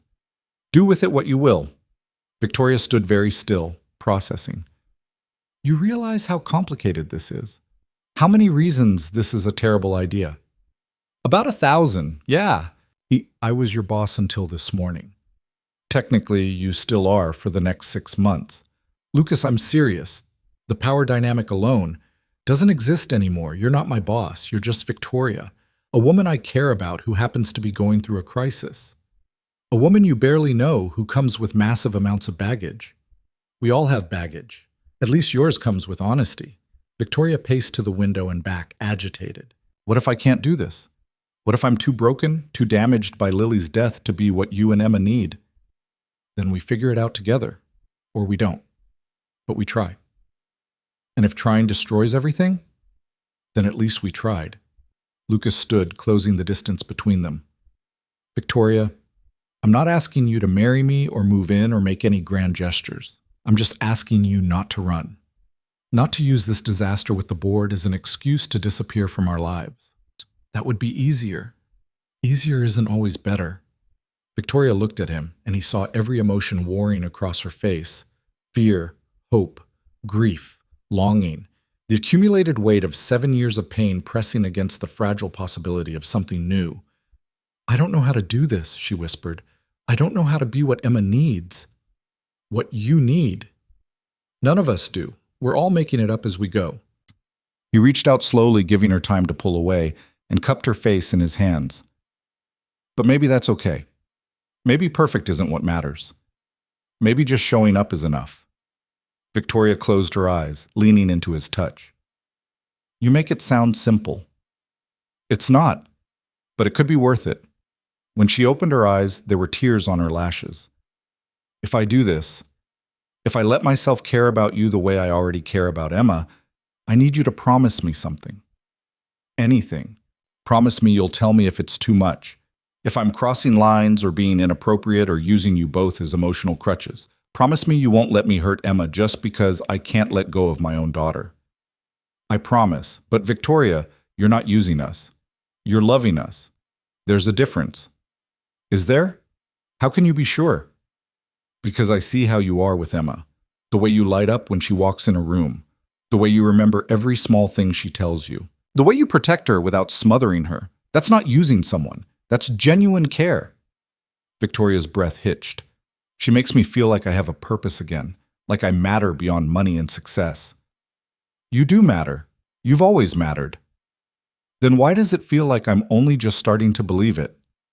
Lucas pulled her into his arms, and she came without resistance, pressing her face against his shoulder. They stood like that for a long moment, holding each other while Emma slept peacefully nearby and the world continued spinning outside. I'm scared, Victoria murmured against his shirt. Me too. What if I screw this up? Then we'll figure it out together. You have too much faith in me. You have too little faith in yourself. She pulled back just enough to look at him, and the vulnerability in her expression nearly broke his heart. I haven't let myself care about anyone like this since Lily died. Haven't even wanted to. And now I have a 5-year-old calling me mommy and a man telling me he's falling for me, and I don't know how to process any of it. You don't have to process it all at once. Just take it one day at a time. One day at a time, she repeated, testing the words. Starting with today, right now. And what happens right now? Lucas smiled. Right now, we wake up Emma before she sleeps too long and can't sleep tonight. We finish dealing with your severance. We figure out how to get out of this building without being ambushed by reporters. And we take the rest as it comes. Victoria managed a weak smile in return. That simple? That's simple. She looked over at Emma, still curled up on the couch, and something in her expression softened completely. She really thinks of me as her mother. She really does. I don't want to disappoint her. You won't. You can't promise that. No, Lucas admitted, but I can promise that even if you stumble, even if you make mistakes, we'll still be here. That's what family does. Victoria's eyes filled with tears again. Family. If you want us to be. She nodded, not trusting her voice. And in that moment, standing in the ruins of her professional life with a maintenance worker and his sleeping daughter, Victoria Hale made a choice. To stop running. To stop hiding behind walls and titles and carefully constructed personas. To let herself be vulnerable and messy and imperfectly human. To let herself love and be loved in return. It was terrifying. It was reckless. It was everything her board would say was inappropriate and unprofessional. It was also the first thing that had felt truly right in 7 years. Emma stirred on the couch, yawning and stretching. She sat up, rubbing her eyes, and spotted them standing together. Are you feeling better? She asked Victoria. A little bit, yeah. Good. Emma hopped off the couch and grabbed Mr. Hoppy. Can we go home now? I want to show you my room. Victoria looked at Lucas, questioning. He shrugged, smiling. You heard the boss. Let's go home. And somehow, despite everything that had happened, despite the uncertainty of what came next, those two words felt like the most natural thing in the world. Home. Not Victoria's penthouse or Lucas's apartment, but wherever the three of them were together. That was home now. They left through the loading dock again, Jennifer running interference while Marcus created a diversion at the front entrance. Emma thought it was the best adventure ever, giggling as they ducked through hallways and took service elevators. Victoria held her hand the entire time, and Lucas noticed how natural it looked. How right. His apartment was a 30-minute subway ride from the building. Victoria had offered to call her driver, but Lucas had declined. Something about her stepping into his real life, his daily routine, felt important. She needed to see who they actually were, not some sanitized version. Emma chattered the entire ride, pointing out landmarks and telling Victoria elaborate stories about each one. That's where Daddy bought me ice cream when I lost my first tooth, and that building has a dog that sits in the window every day. His name is Barkley. I named him. Victoria listened with the focused attention she brought to everything involving Emma, asking questions and making observations that showed she was genuinely engaged. Lucas watched them together and felt something settle in his chest. This was real.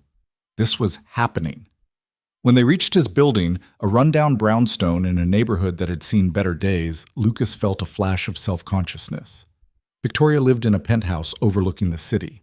His apartment had peeling paint and a radiator that clanked. But Victoria didn't hesitate. She followed Emma up 3 flights of stairs, admiring the crayon drawings Emma had taped to their apartment door, and waited patiently while Lucas fumbled with his keys. It's not much, he said as they entered. But it's home. Victoria stepped inside, and Lucas tried to see the space through her eyes. The second-hand furniture. The dishes drying on a rack because the dishwasher had broken months ago, and he couldn't afford to fix it. The pile of laundry he'd meant to fold that morning. Emma's toys scattered across the living room floor. "It's perfect," Victoria said softly. Emma grabbed her hand. "Come see my room." She dragged Victoria down the short hallway, and Lucas followed, watching as his daughter showed off her treasures. The butterfly mobile hanging from the ceiling. The bookshelf Lucas had built himself, slightly crooked but sturdy. The drawing table where Emma spent hours creating masterpieces. "And this is where Daddy reads to me every night," Emma said, pointing to the small bed with its worn purple comforter. "We're on chapter 7 of the Dragon Book." Victoria sat on the edge of the bed, and Emma immediately climbed into her lap. "What happens in chapter 7? "The princess finds out the dragon isn't mean, just lonely. So she brings him cookies." That sounds like a good solution to most problems," Victoria said, and Lucas heard the thickness in her voice. He wondered if she was thinking about Lily's room, about reading bedtime stories to a daughter who would never grow old enough to read them herself. Emma showed Victoria every stuffed animal, every toy, every drawing on the walls. And Victoria treated each one like a priceless artifact, asking questions and offering genuine praise. Lucas leaned against the doorframe, watching, and felt his heart crack open a little wider. After the grand tour, Emma announced she was hungry again. Lucas made grilled cheese sandwiches while Victoria sat at the kitchen table. Emma pressed against her side, showing her a picture book about butterflies. "Did you know butterflies taste with their feet?" Emma asked seriously. "I did not know that." "It's true. The book says so." Emma turned the page. "Do you think that's weird?"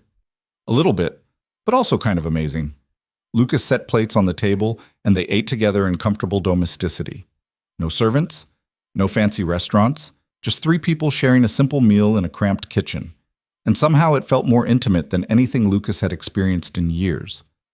After lunch, Emma wanted to play dress-up, and somehow convinced Victoria to wear a plastic tiara and feather boa. Lucas captured the moment on his phone. Victoria Hale, former CEO, sitting cross-legged on the floor in a pink boa, having a tea party with stuffed animals. "You're never allowed to delete that," Victoria said, catching him taking the picture.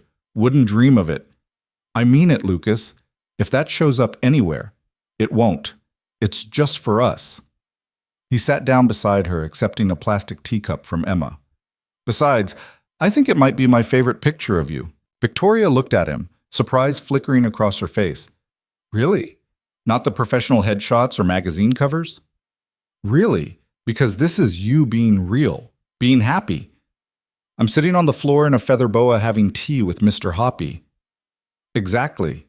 She laughed, and the sound was so genuine, so unguarded, that Lucas felt it in his bones. This was what healing looked like. Not dramatic declarations or grand gestures, but simple moments of joy after years of grief. Emma eventually tired herself out and dozed off on the couch, worn out by the emotional day. Lucas covered her with a blanket while Victoria stood by the window, looking out at the street below. "Thank you," she said quietly. "For what?" "For bringing me here, for letting me into your real life." Lucas joined her at the window. "This is my real life. I know it's not what you're used to. It's better than what I'm used to." Victoria turned to face him. "Do you know how long it's been since I've felt this normal, this human? Since I've had a meal that wasn't a business dinner or eaten off anything other than china worth more than your rent?" "Victoria, I'm not complaining about my wealth. I know how privileged I am. But somewhere along the way, I forgot what it felt like to just exist, to sit on the floor and play pretend, to eat grilled cheese and laugh at bad jokes." She looked at Emma sleeping on the couch. "You've given me that back, both of you, and I don't know how to thank you." "You don't have to thank us. We want you here. Even now? Even knowing that being associated with me could bring more media attention? More scrutiny?" Lucas considered this. The truth was, he'd been avoiding thinking about the long-term consequences. But they were real. Emma would face questions at school. Reporters might camp outside their building. His life, which he'd worked so hard to keep small and safe, would be exposed. "I won't lie," he said carefully. "I'm worried about how this affects Emma. If photographers start following her, if kids at school say cruel things, that terrifies me." Then maybe I should keep my distance. See you both less frequently, only in private. No! The word came out sharp, surprising them both. Lucas softened his tone. No. Because that teaches Emma to hide, to be ashamed of what we have, and I refuse to do that to her. Even if it means she gets hurt? Even then, because the alternative, teaching her that love is something to hide, that caring about people is shameful, that would hurt her more. He reached out, taking Victoria's hand. We'll deal with whatever comes, together, but we're not hiding. Victoria's eyes glistened. You're braver than I am. I doubt that. You stood in front of the entire world and told the truth. That took more courage than anything I've ever done. I had no choice. That the situation forced my hand. You had every choice. You could have denied it, thrown us under the bus, protected yourself. Lucas squeezed her hand. But you didn't. You chose us. That matters. Victoria pulled him into a hug, and Lucas wrapped his arms around her, breathing in the scent of her perfume, mixed with the faint smell of Emma's strawberry shampoo from their earlier tea party. She fit against him perfectly, and he let himself imagine, just for a moment, what it would be like if this became permanent. If she was always here, in his apartment, in his life, in Emma's life. I need to tell you something, Victoria said against his shoulder. About Hale Industries. Lucas pulled back slightly. What about it? Before the board voted me out, I made some calls, put some things in motion. She looked nervous. I created a foundation, used my personal wealth to fund it. It's going to provide support for single parents, subsidized childcare, education grants, housing assistance. Everything I watched you struggle with for 3 years. Lucas stared at her. Victoria, I can't fix what happened to me. Can't bring Lily back or undo the board's decision. But I can do something meaningful with what I have left, and you showed me what that should be. She met his eyes. You and every other employee I never bothered to know. The night janitors, the maintenance staff, the people who keep the building running while everyone else goes home to their families. They all have stories, struggles, and I was so wrapped up in my own pain that I never saw them. So you're starting a foundation. I'm trying to do something good, something that matters. She hesitated. I'd like to name it after Lily, if that's not too self-serving. It's perfect, Lucas said, his voice rough with emotion. She'd be proud of you. Victoria's face crumpled slightly. You think so? I know so. You're taking your grief and turning it into something that helps people. That's the best legacy you could give her. They stood there for a moment, holding each other, and Lucas felt the shift happening. This wasn't just about comfort anymore. Wasn't just about two broken people finding solace. This was something deeper, something real. Emma stirred on the couch, blinking awake. Is it dinner time? Lucas checked his phone. Somehow it was nearly 6. Yeah, Butterfly. What do you want? Can we make spaghetti? With the sauce that has the hidden vegetables? Absolutely. He looked at Victoria. You're staying, right? She hesitated. I should probably get home. Let you two have your evening routine. Stay, Emma said, scrambling off the couch. Please, you can help me set the table.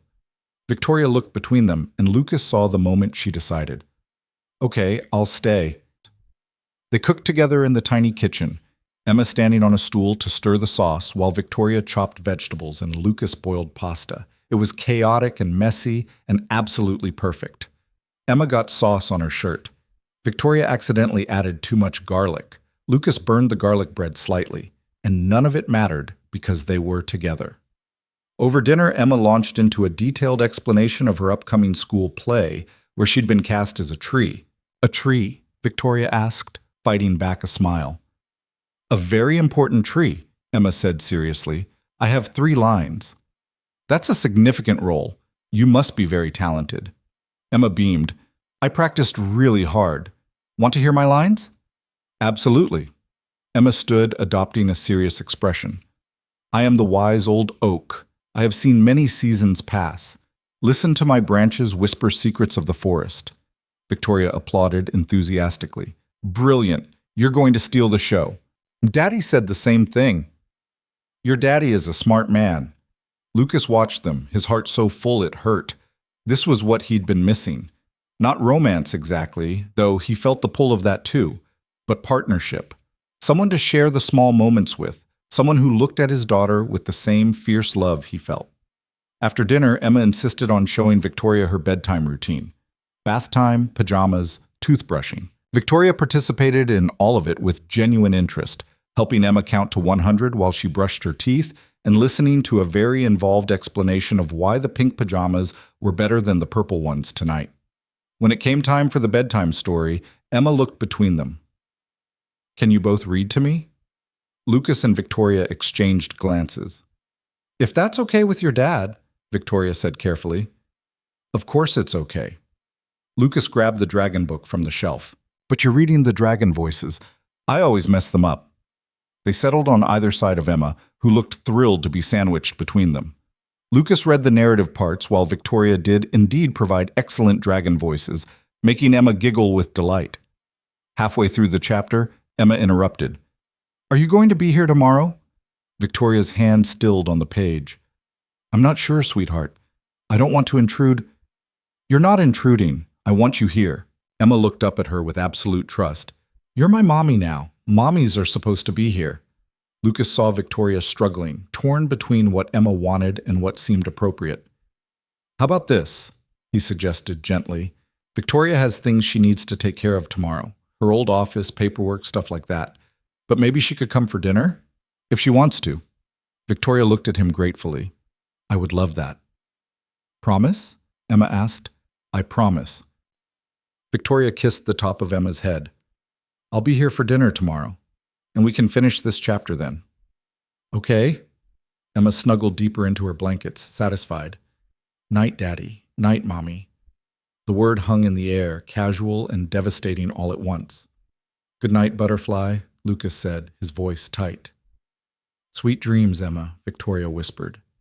They turned off the light and stepped into the hallway, pulling the door mostly closed. For a long moment, neither of them spoke.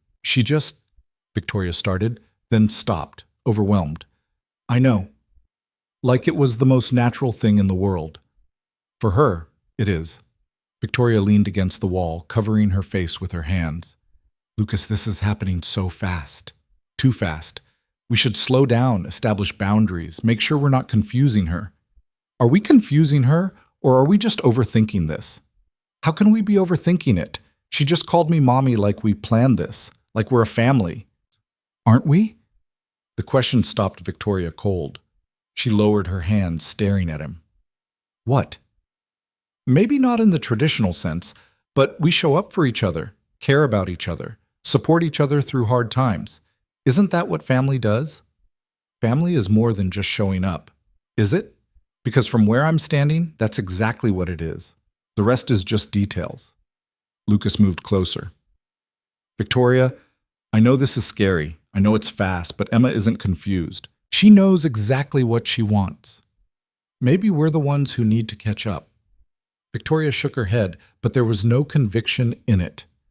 You can't just decide we're a family because Emma wants it."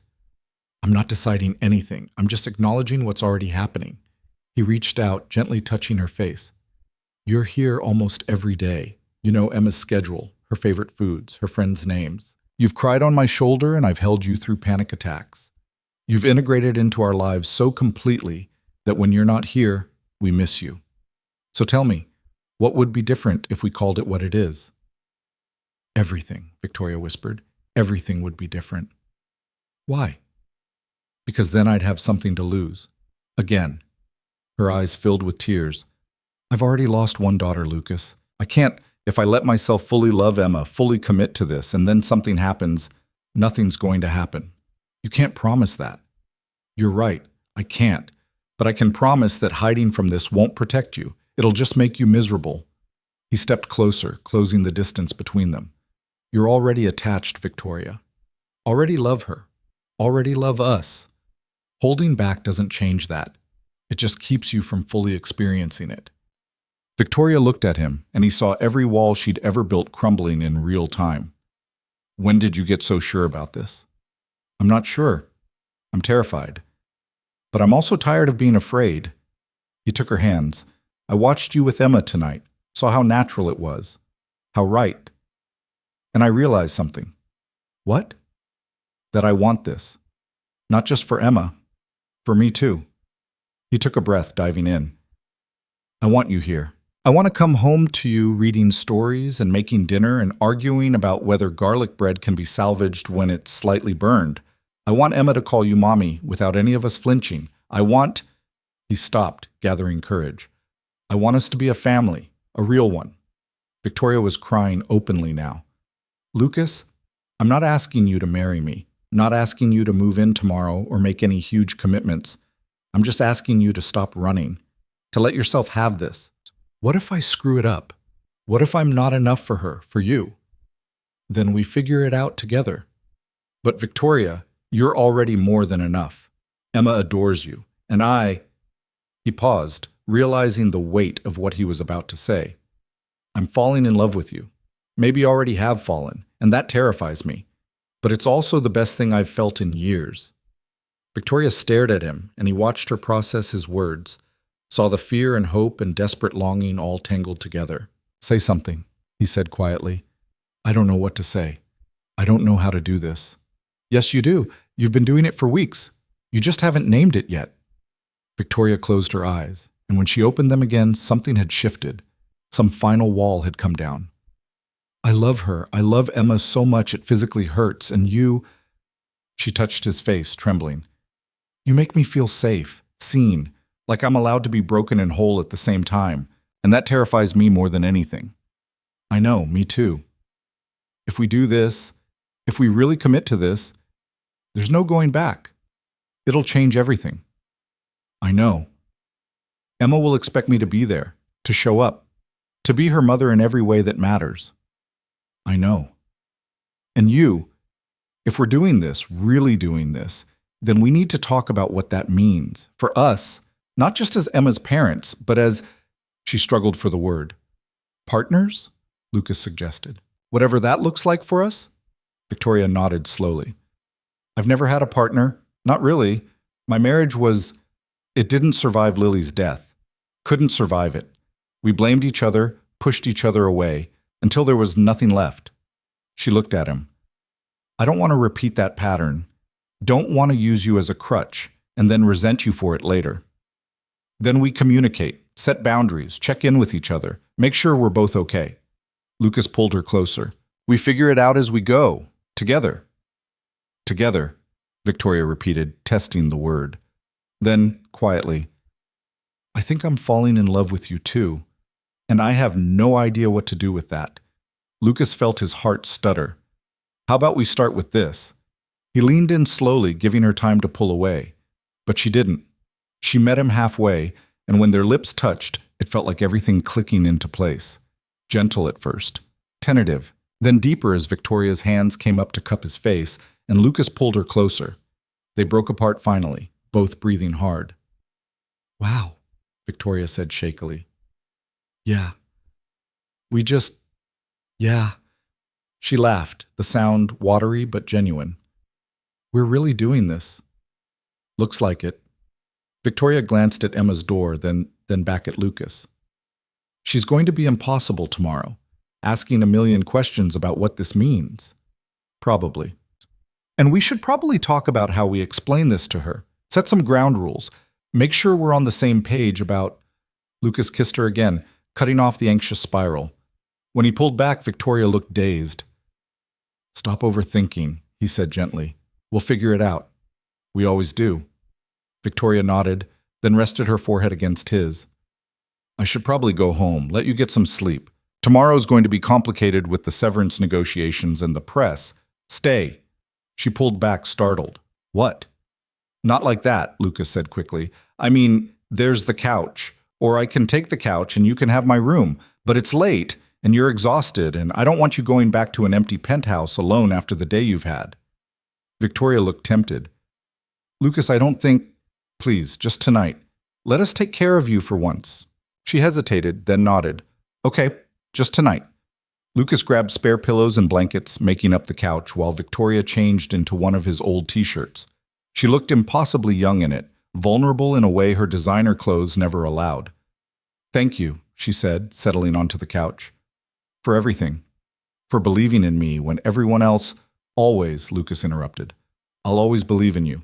He kissed her forehead, then headed to his room. But he paused in the doorway, looking back. Victoria was curled up on the couch, his too big shirt swallowing her frame, looking more at peace than he'd ever seen her. Good night, Victoria. Good night, Lucas. He closed the door, climbed into bed, and stared at the ceiling, processing everything that had happened. 24 hours ago, Victoria had been his boss, a powerful CEO living in a different world. Now she was sleeping on his couch, Emma's chosen mother, and the woman he was falling in love with. It was insane, reckless, everything the board had accused it of being. It was also the best thing that had ever happened to him. In the living room, Victoria lay awake, listening to the unfamiliar sounds of Lucas's apartment, the hum of the refrigerator, the distant sound of traffic, the creak of old pipes.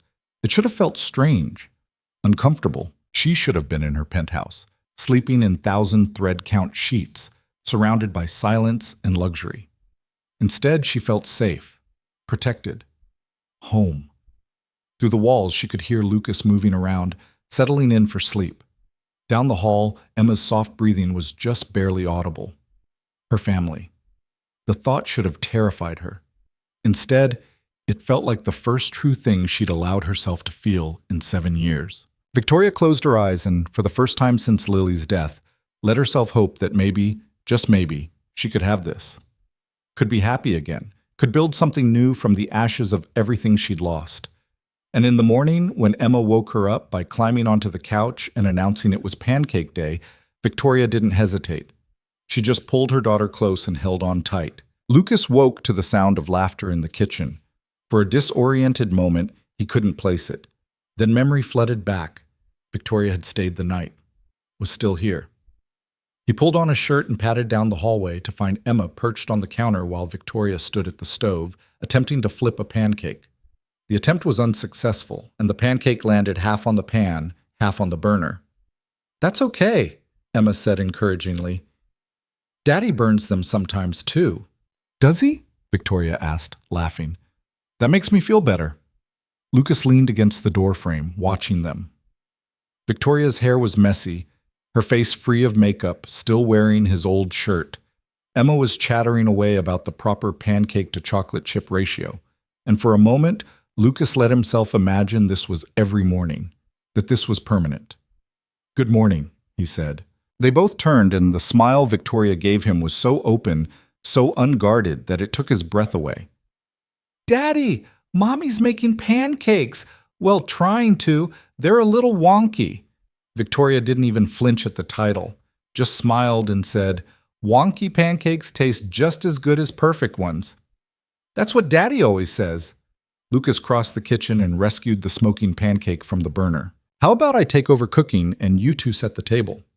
"Deal," Victoria said gratefully. They ate breakfast together, Emma dominating the conversation with plans for the day. She wanted to go to the park, show Victoria her favorite playground, introduce her to Mrs. Chen, who ran the corner store and always gave Emma free stickers. "I have some things I need to handle today," Victoria said gently. "The foundation paperwork, some calls with lawyers, but I promised I'd be back for dinner, remember?" Emma's face fell slightly.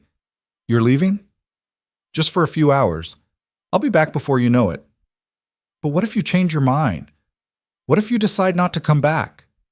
The raw fear in Emma's voice stopped everyone cold. Lucas opened his mouth to reassure her, but Victoria spoke first. "Emma, look at me." She waited until Emma met her eyes. "I promise you, I am coming back. Not because I have to, because I want to. Because you and your daddy are my family now, and families show up for each other, okay? Even when people say mean things about us?" Victoria's expression grew fierce. "Especially then. The people who matter, you, your dad, the people who really know us, they understand. Everyone else? Their opinions don't matter." Emma considered this seriously. "Sophie's mommy said you were on the news, that people were saying bad things about you and Daddy." Lucas felt his stomach drop. When did Sophie's mom say that? "Yesterday at school pickup. I heard her talking to another mom." Emma looked between them. "Are you in trouble? Is Daddy?" Victoria and Lucas exchanged glances over Emma's head. No, sweetheart, Lucas said carefully. We're not in trouble. Some people just don't understand our situation yet. But we're not doing anything wrong. Then why are they being mean? Because sometimes people are afraid of things that are different, Victoria said. And when they're afraid, they say unkind things. But that doesn't make those things true. Emma nodded slowly, absorbing this. I told Sophie her mom was wrong, that you're the best mommy and daddy's the best daddy, and we're happy. Victoria's eyes filled with tears. What did Sophie say? She said she believes me, and that her moms get mean comments sometimes too, but they don't care because they love each other. Emma smiled. So I said we're the same. Lucas pulled Emma into a hug, overwhelmed by his daughter's simple wisdom. You're pretty smart, you know that? I know. She wriggled free, turning to Victoria.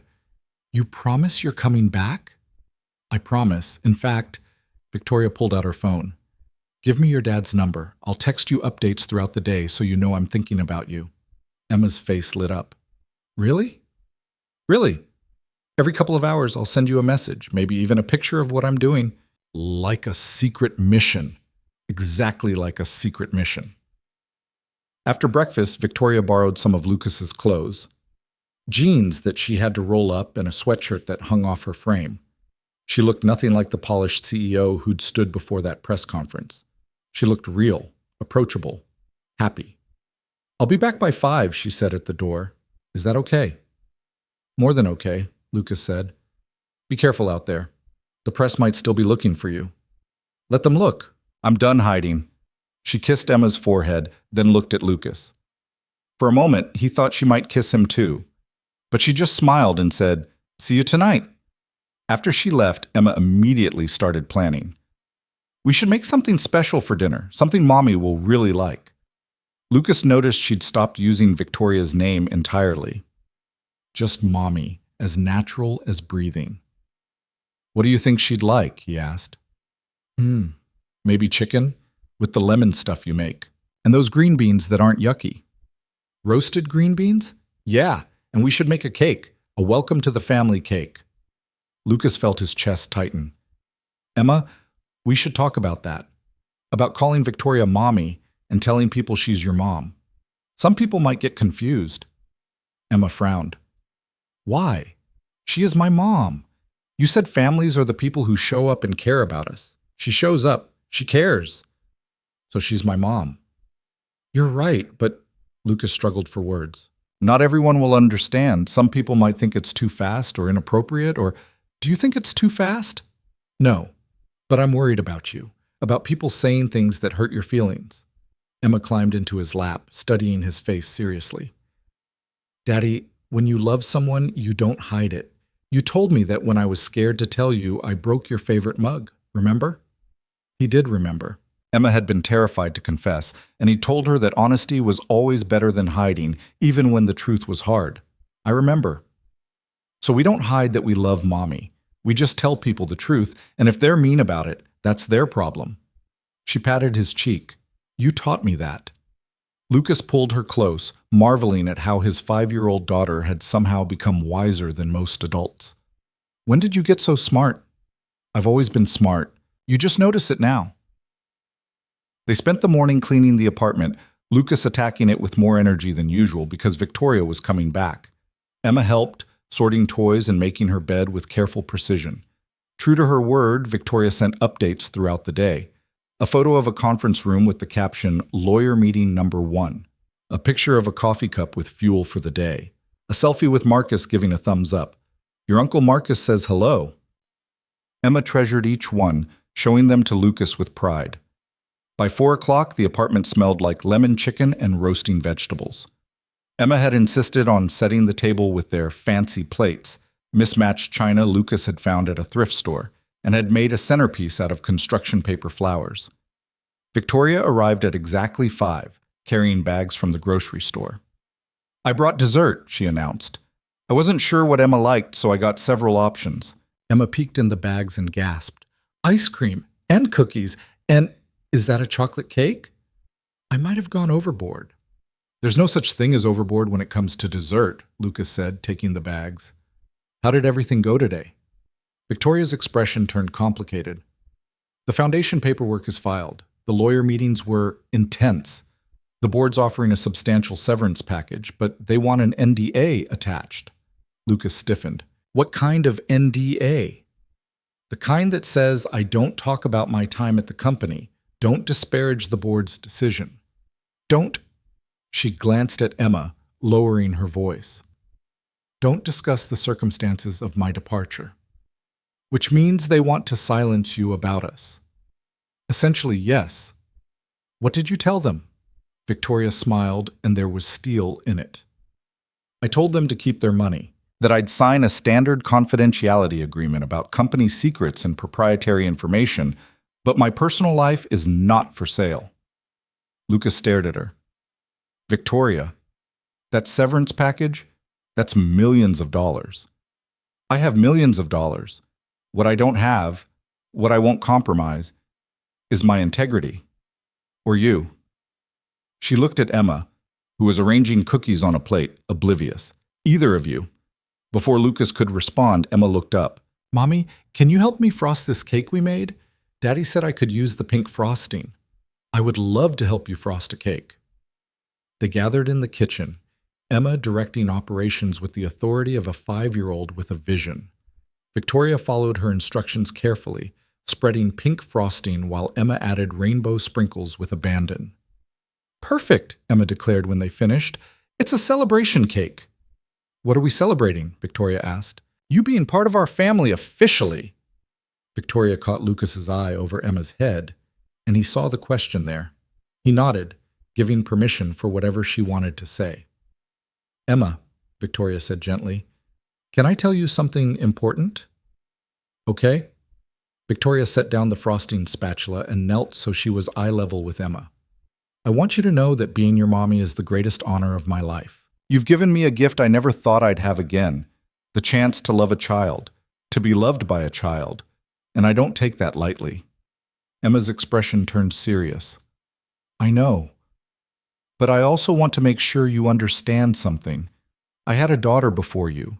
Her name was Lily, and she died when she was very young. Lucas tensed, unsure where this was going. Emma's eyes widened. You had a daughter who died? Yes. And I miss her every single day. But loving you doesn't mean I love her less. And loving her doesn't mean I love you less. My heart is big enough for both of you. Emma processed this, then threw her arms around Victoria's neck. I'm sorry your daughter died.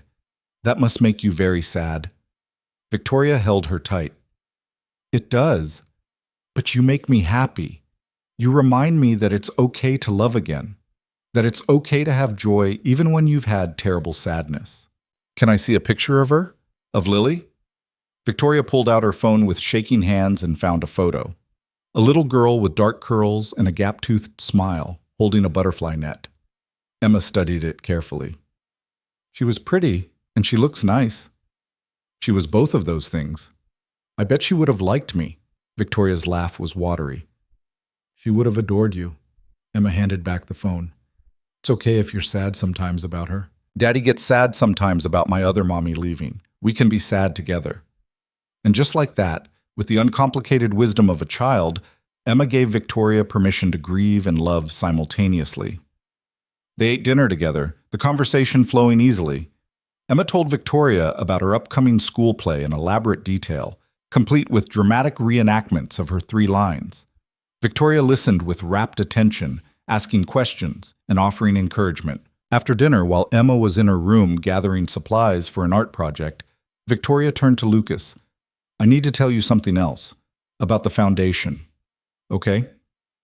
I want to hire you as the Director of Family Services. Lucas nearly dropped the plate he was washing. What? You understand what single parents need because you've lived it. You know the struggles, the gaps in services, the bureaucratic nightmares. I need someone who can build programs that actually help people, not just look good on paper. She leaned against the counter. And I trust you, completely. Victoria, I'm a maintenance worker. I don't have any qualifications for that kind of position. You have the only qualification that matters. You care, and you understand. The rest we can teach. People will say it's nepotism, that I'm only getting the job because of our relationship. Let them say it. I don't care. She moved closer. Lucas, I'm building something that matters, something that could change thousands of lives. And I want you beside me while I do it. Not because you're Emma's father or because I'm falling in love with you, but because you're the right person for this work. Lucas stared at her, overwhelmed. This is insane. Probably. But most worthwhile things are. What about Emma? If I take this job, I can't work nights anymore. I'd need proper childcare, a schedule that actually makes sense, which is exactly what the foundation provides. You'd be our first test case. We'd figure out what works for you, then scale it to help others. Emma returned then, arms full of markers and paper. What are you guys talking about? Your daddy might have a new job, Victoria said, working with me to help families. Emma's eyes went wide. Really? So you'd be together during the day? Sometimes, yes. And I could have regular bedtimes because Daddy wouldn't work nights? Lucas felt his throat tighten. Yeah, Butterfly. Regular bedtimes. And maybe Mommy could read to me sometimes instead of just on special days? Victoria crouched down, taking Emma's hands. I could read to you every night if you wanted, if your daddy says it's okay. Emma looked at Lucas, hope shining in her eyes. Can she, Daddy? Can Mommy be here every night? And there it was. The question Lucas had been dancing around for days. Not whether Victoria could visit, whether she could stay, whether they could be a real family. He looked at Victoria, saw the same hope and fear mirrored in her expression. I think, he started, then stopped. Tried again. Emma, that's a big decision. It means a lot of changes. Good changes, Emma said firmly. I want Mommy here. I want us to be a real family. We are a real family, Victoria said softly. But Emma's right. I think it's time we stopped pretending this is temporary. Lucas felt his heart hammering. What are you saying? Victoria stood, facing him fully. I'm saying I don't want to go back to my empty penthouse. I don't want to see you only in the evenings or sneak around like we're doing something wrong. I want... She took a breath. I want to be here. With you. With Emma, however that looks. You want to move in? I know it's fast. I know we should probably date first, take things slow, follow some kind of normal progression. But Lucas, nothing about this has been normal from the start. And I don't want normal. I want this. I want you. I want Emma. I want Sunday morning pancakes and bedtime stories and art projects on the kitchen table. I want real, messy, imperfect, and I want it with you. Emma was bouncing on her toes. Say yes, Daddy. Say yes. Lucas looked at his daughter, vibrating with excitement. Looked at Victoria, vulnerable and hopeful and terrified all at once. Looked at the life they'd built over the past 3 months in stolen moments and late-night conversations. Yes, he said. Emma shrieked with joy, launching herself at Victoria, who caught her and spun her around. Yes? Victoria asked over Emma's head, needing confirmation. Yes. Move in. Be here. Be part of this family officially. Lucas crossed to them, wrapping his arms around both. Be ours. Victoria buried her face in his shoulder, and he felt her tears soaking through his shirt. I love you, she whispered. Both of you, so much. We love you too, Lucas said, and Emma echoed, Love you, Mommy. They stood there for a long moment, the three of them tangled together, and Lucas felt something he hadn't felt since before Rachel left. Complete, whole. Like all the scattered pieces of his life had finally clicked into place. Over the following weeks, Victoria began the process of moving in. Not all at once, her penthouse had decades of accumulated possessions, but gradually. A suitcase of clothes, her laptop, photos of Lily that she hung on the wall next to Emma's school pictures, books that filled the empty shelves Lucas had never had money to stock. The foundation launched quietly with a small office and a dedicated staff. Lucas started his new role, learning as he went, discovering he had a talent for program design that surprised everyone, including himself. He built childcare networks and education partnerships, always thinking about what he'd needed when Emma was younger. Emma's school play came and went. She was spectacular as the wise old oak, delivering her 3 lines with perfect dramatic timing. Lucas and Victoria sat together in the audience, Victoria crying through the entire performance. She's so confident, Victoria whispered. So fearless. She gets that from you, Lucas said. From me? You stood in front of the entire world and chose us over everything you'd built. That's fearless. The media attention gradually faded. There were still occasional articles, think pieces about unconventional families and corporate scandals, but without fresh drama to feed the cycle, the story died down. Some of Emma's classmates asked questions. A few parents made pointed comments. But Emma, armed with her simple truth, faced it all head on. This is my mommy. We love each other. That's all that matters. One evening, about 2 months after Victoria moved in, Lucas found her standing in Emma's doorway, watching their daughter sleep. You okay? He asked quietly. More than okay. I was just thinking, a year ago I couldn't even look at a child without falling apart. And now I have this. A daughter who loves me. A home. A purpose beyond profit margins. She turned to him. How did I get this lucky? I ask myself the same question every day. Victoria took his hand, lacing their fingers together. There's something I want to do, but I need to know you're okay with it first. What is it? I want to start adoption proceedings, to officially become Emma's legal parent. Lucas felt his breath catch. Victoria, I know it's a lot. I know Rachel technically still has parental rights, even though she signed them away. I know it's complicated and might not even be possible, but I want Emma to know that I'm committed, fully, legally, forever. She met his eyes. If something happened to you, I want there to be no question that I'm her mother, that I can protect her and care for her and keep her safe. Lucas pulled her into his arms. Nothing's going to happen to me. You can't promise that. But you can promise me you'll let me do this. He pulled back enough to see her face. Yes. Absolutely yes. Emma's already yours in every way that matters. Making it legal just makes it official. Victoria smiled, relieved. There's something else. Should I sit down for this one? Maybe. She took a breath. Marcus called today. The board reached out. They want to negotiate bringing me back. Lucas went very still. Back to Hale Industries? As CEO, with full control. They're offering to remove the board members who voted against me and give me final say on all major decisions. She laughed bitterly. Apparently the company's stock has continued to drop without me. Turns out I was more valuable than they thought. What did you tell them? That I'd think about it. She looked at him. But I don't think I want to go back. The foundation is working. We're helping people with real needs, not just shareholders looking for bigger dividends. She squeezed his hand. I'm happier now than I ever was running that company. Is that crazy? No, it's honest. The money would be significant, though. The salary, the benefits. We could move somewhere bigger, give Emma more opportunities. We're fine where we are, Lucas interrupted. Emma doesn't need more opportunities. She needs her mother, present and engaged, not working 80-hour weeks and missing bedtimes. Victoria's eyes filled with tears. You really think I'm her mother? Not just playing at it or filling a role? Victoria, you are her mother in every way that counts. Biology doesn't matter. What matters is that you show up, that you love her unconditionally, that you've built your entire life around being here for her.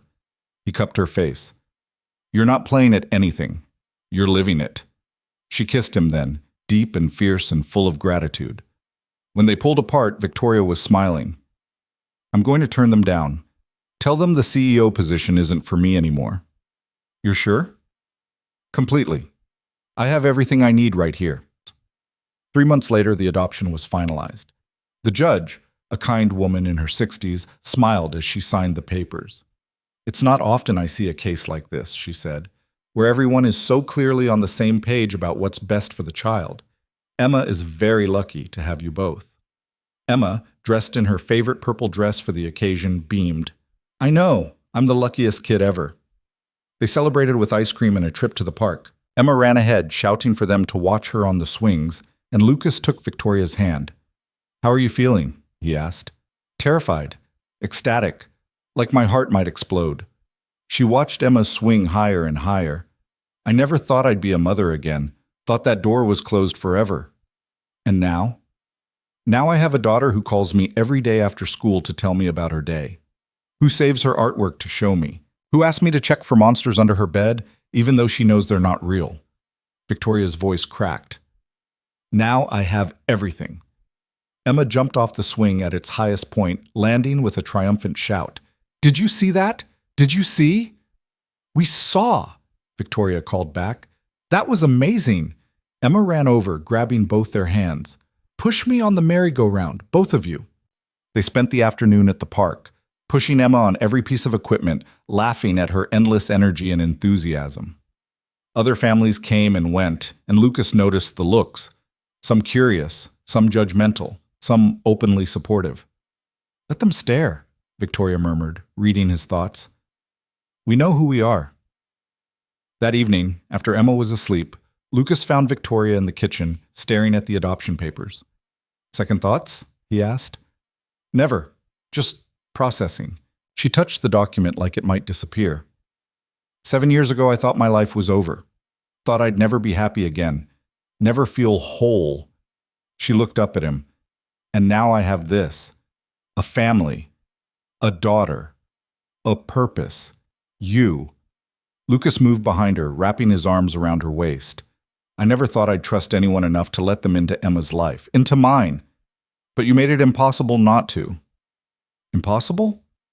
"The way you showed up, the way you loved her without reservation, the way you chose us over everything else." He kissed her temple. "You made it impossible not to fall in love with you." Victoria turned in his arms. "I want to marry you." Lucas blinked, startled. "What?" "Not right now, not tomorrow, but eventually. I want Emma to have both parents with the same last name. Want there to be no question that we're a family. Want—" She cupped his face. "Want to spend the rest of my life waking up next to you and coming home to you and building this beautiful, messy, perfect life together." Lucas felt his throat tighten. "Is this a proposal?" "It's a statement of intent. When you're ready, if you're ready, I want you to know that I'm all in. Completely. Forever." "I'm already ready," Lucas said. "Have been since the moment you chose us over that board, since you walked away from everything to be here." "Then yes?" "Yes, whenever you want, however you want. Yes." Victoria kissed him, and it tasted like promises and hope and new beginnings. They were married 6 months later in a small ceremony at the park, where they'd celebrated Emma's adoption. Just family and close friends. Marcus stood as Victoria's best man. Emma was the flower girl, taking her duties very seriously. When the officiant asked if anyone objected, Emma shouted, "No, they're perfect together!" Everyone laughed, and Lucas and Victoria exchanged rings with tears streaming down their faces. "I, Victoria Hale, take you," Lucas read, "to be my lawfully wedded husband, to stand beside you in joy and sorrow, to build a life with you and Emma, to show up every day in the big moments and the small ones, to love you fiercely and completely for the rest of my life." Lucas's voice was thick with emotion as he made his own vows. "I, Lucas Reed, take you, Victoria Hale, to be my lawfully wedded wife, to trust you with my heart and my daughter's heart, to support your dreams and your healing, to remind you every day that you are more than enough, that you are loved, that you are home, for the rest of my life." When they kissed, Emma cheered so loudly she startled a flock of pigeons. The reception was simple. Homemade food, a cake from the local bakery, dancing in the grass while the sun set. Emma danced with both of them, then insisted on giving a speech. "My daddy says that families are the people who show up for each other," she said seriously, standing on a chair so everyone could see her. "And my mommy shows up. Every single day. She reads me stories and helps with homework and makes really bad pancakes, but I don't tell her because it would hurt her feelings." Everyone laughed. Victoria covered her face, shoulders shaking. "But mostly," Emma continued, "she makes Daddy smile. And me smile. And that's what families do. So I'm really happy she's officially my mommy now. The end." She hopped off the chair and ran to hug them both. And Lucas felt, for the first time in his entire life, that everything was exactly as it should be. Years passed. Emma grew, started middle school, then high school. Discovered a love for theater that didn't surprise anyone who'd seen her performance as the wise old oak, brought home friends who called Victoria and Lucas by their first names and felt comfortable enough to raid their fridge. The foundation expanded. Lucas built programs across the city, then the state. Single parents who'd been struggling found childcare and support and community. Lives changed. Families stayed together. Victoria occasionally got calls from former colleagues asking if she regretted leaving. She always gave the same answer: not for a second. She and Lucas adopted another child when Emma was 10, a boy named Daniel who'd been in foster care and needed a family. Emma was thrilled to be a big sister, taking the role as seriously as she'd taken being a flower girl. On Emma's 18th birthday, she gave them a gift: a framed photo from that first day in the elevator, captured by a bystander's phone and posted online during the scandal. Victoria looked shocked. Emma was reaching for her. Lucas stood frozen in the background. Below the photo, Emma had written, "The day our family began. Thank you for being brave enough to choose love over everything else." Victoria cried, of course. She cried at every milestone, every graduation, every important moment. But these were different tears than the ones she'd cried in that basement conference room all those years ago. These were tears of joy, of gratitude, of a life fully lived. "Do you ever think about what would have happened if you'd listened to the board?"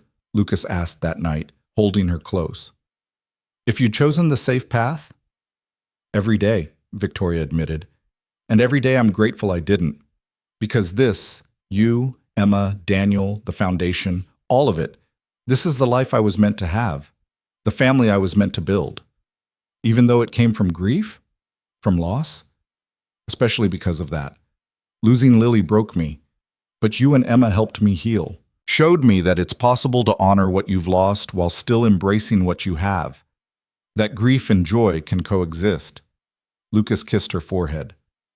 "She'd be proud of you, Lily, of the foundation, of the family you've built, of the mother you've become to Emma and Daniel." "I hope so. I tell them about her, you know, Emma and Daniel, about their sister who came before them, who made me a mother the first time, who taught me how to love unconditionally. I know. They talk about her like they knew her. In a way they did. She's part of our family's story, part of what made us who we are." They lay in comfortable silence, listening to the sounds of their home. Emma's music playing down the hall, Daniel's laughter at something on his computer, the ordinary, beautiful noise of a family living and loving and simply being together. "We did it," Victoria whispered. "Built something real, something that lasts." "We did," Lucas agreed. Together. And in that moment, in that house full of love and laughter and second chances, Victoria Hale finally understood what it meant to be truly home. Not in a place or a position or a title, but in the hearts of the people who showed up day after day, choosing love over fear, choosing connection over isolation, choosing each other again and again in 1,000 small ways that added up to a lifetime. She'd lost her company, lost her reputation, lost the identity she'd built over 7 years of running from grief. But in return, she'd gained everything that mattered. A family built not by blood, but by choice, by showing up, by staying. And that, she knew with absolute certainty, was worth more than any empire she could have built. The elevator confession had shattered her carefully constructed world. But from those shattered pieces, she'd built something better, something real, something that would last forever.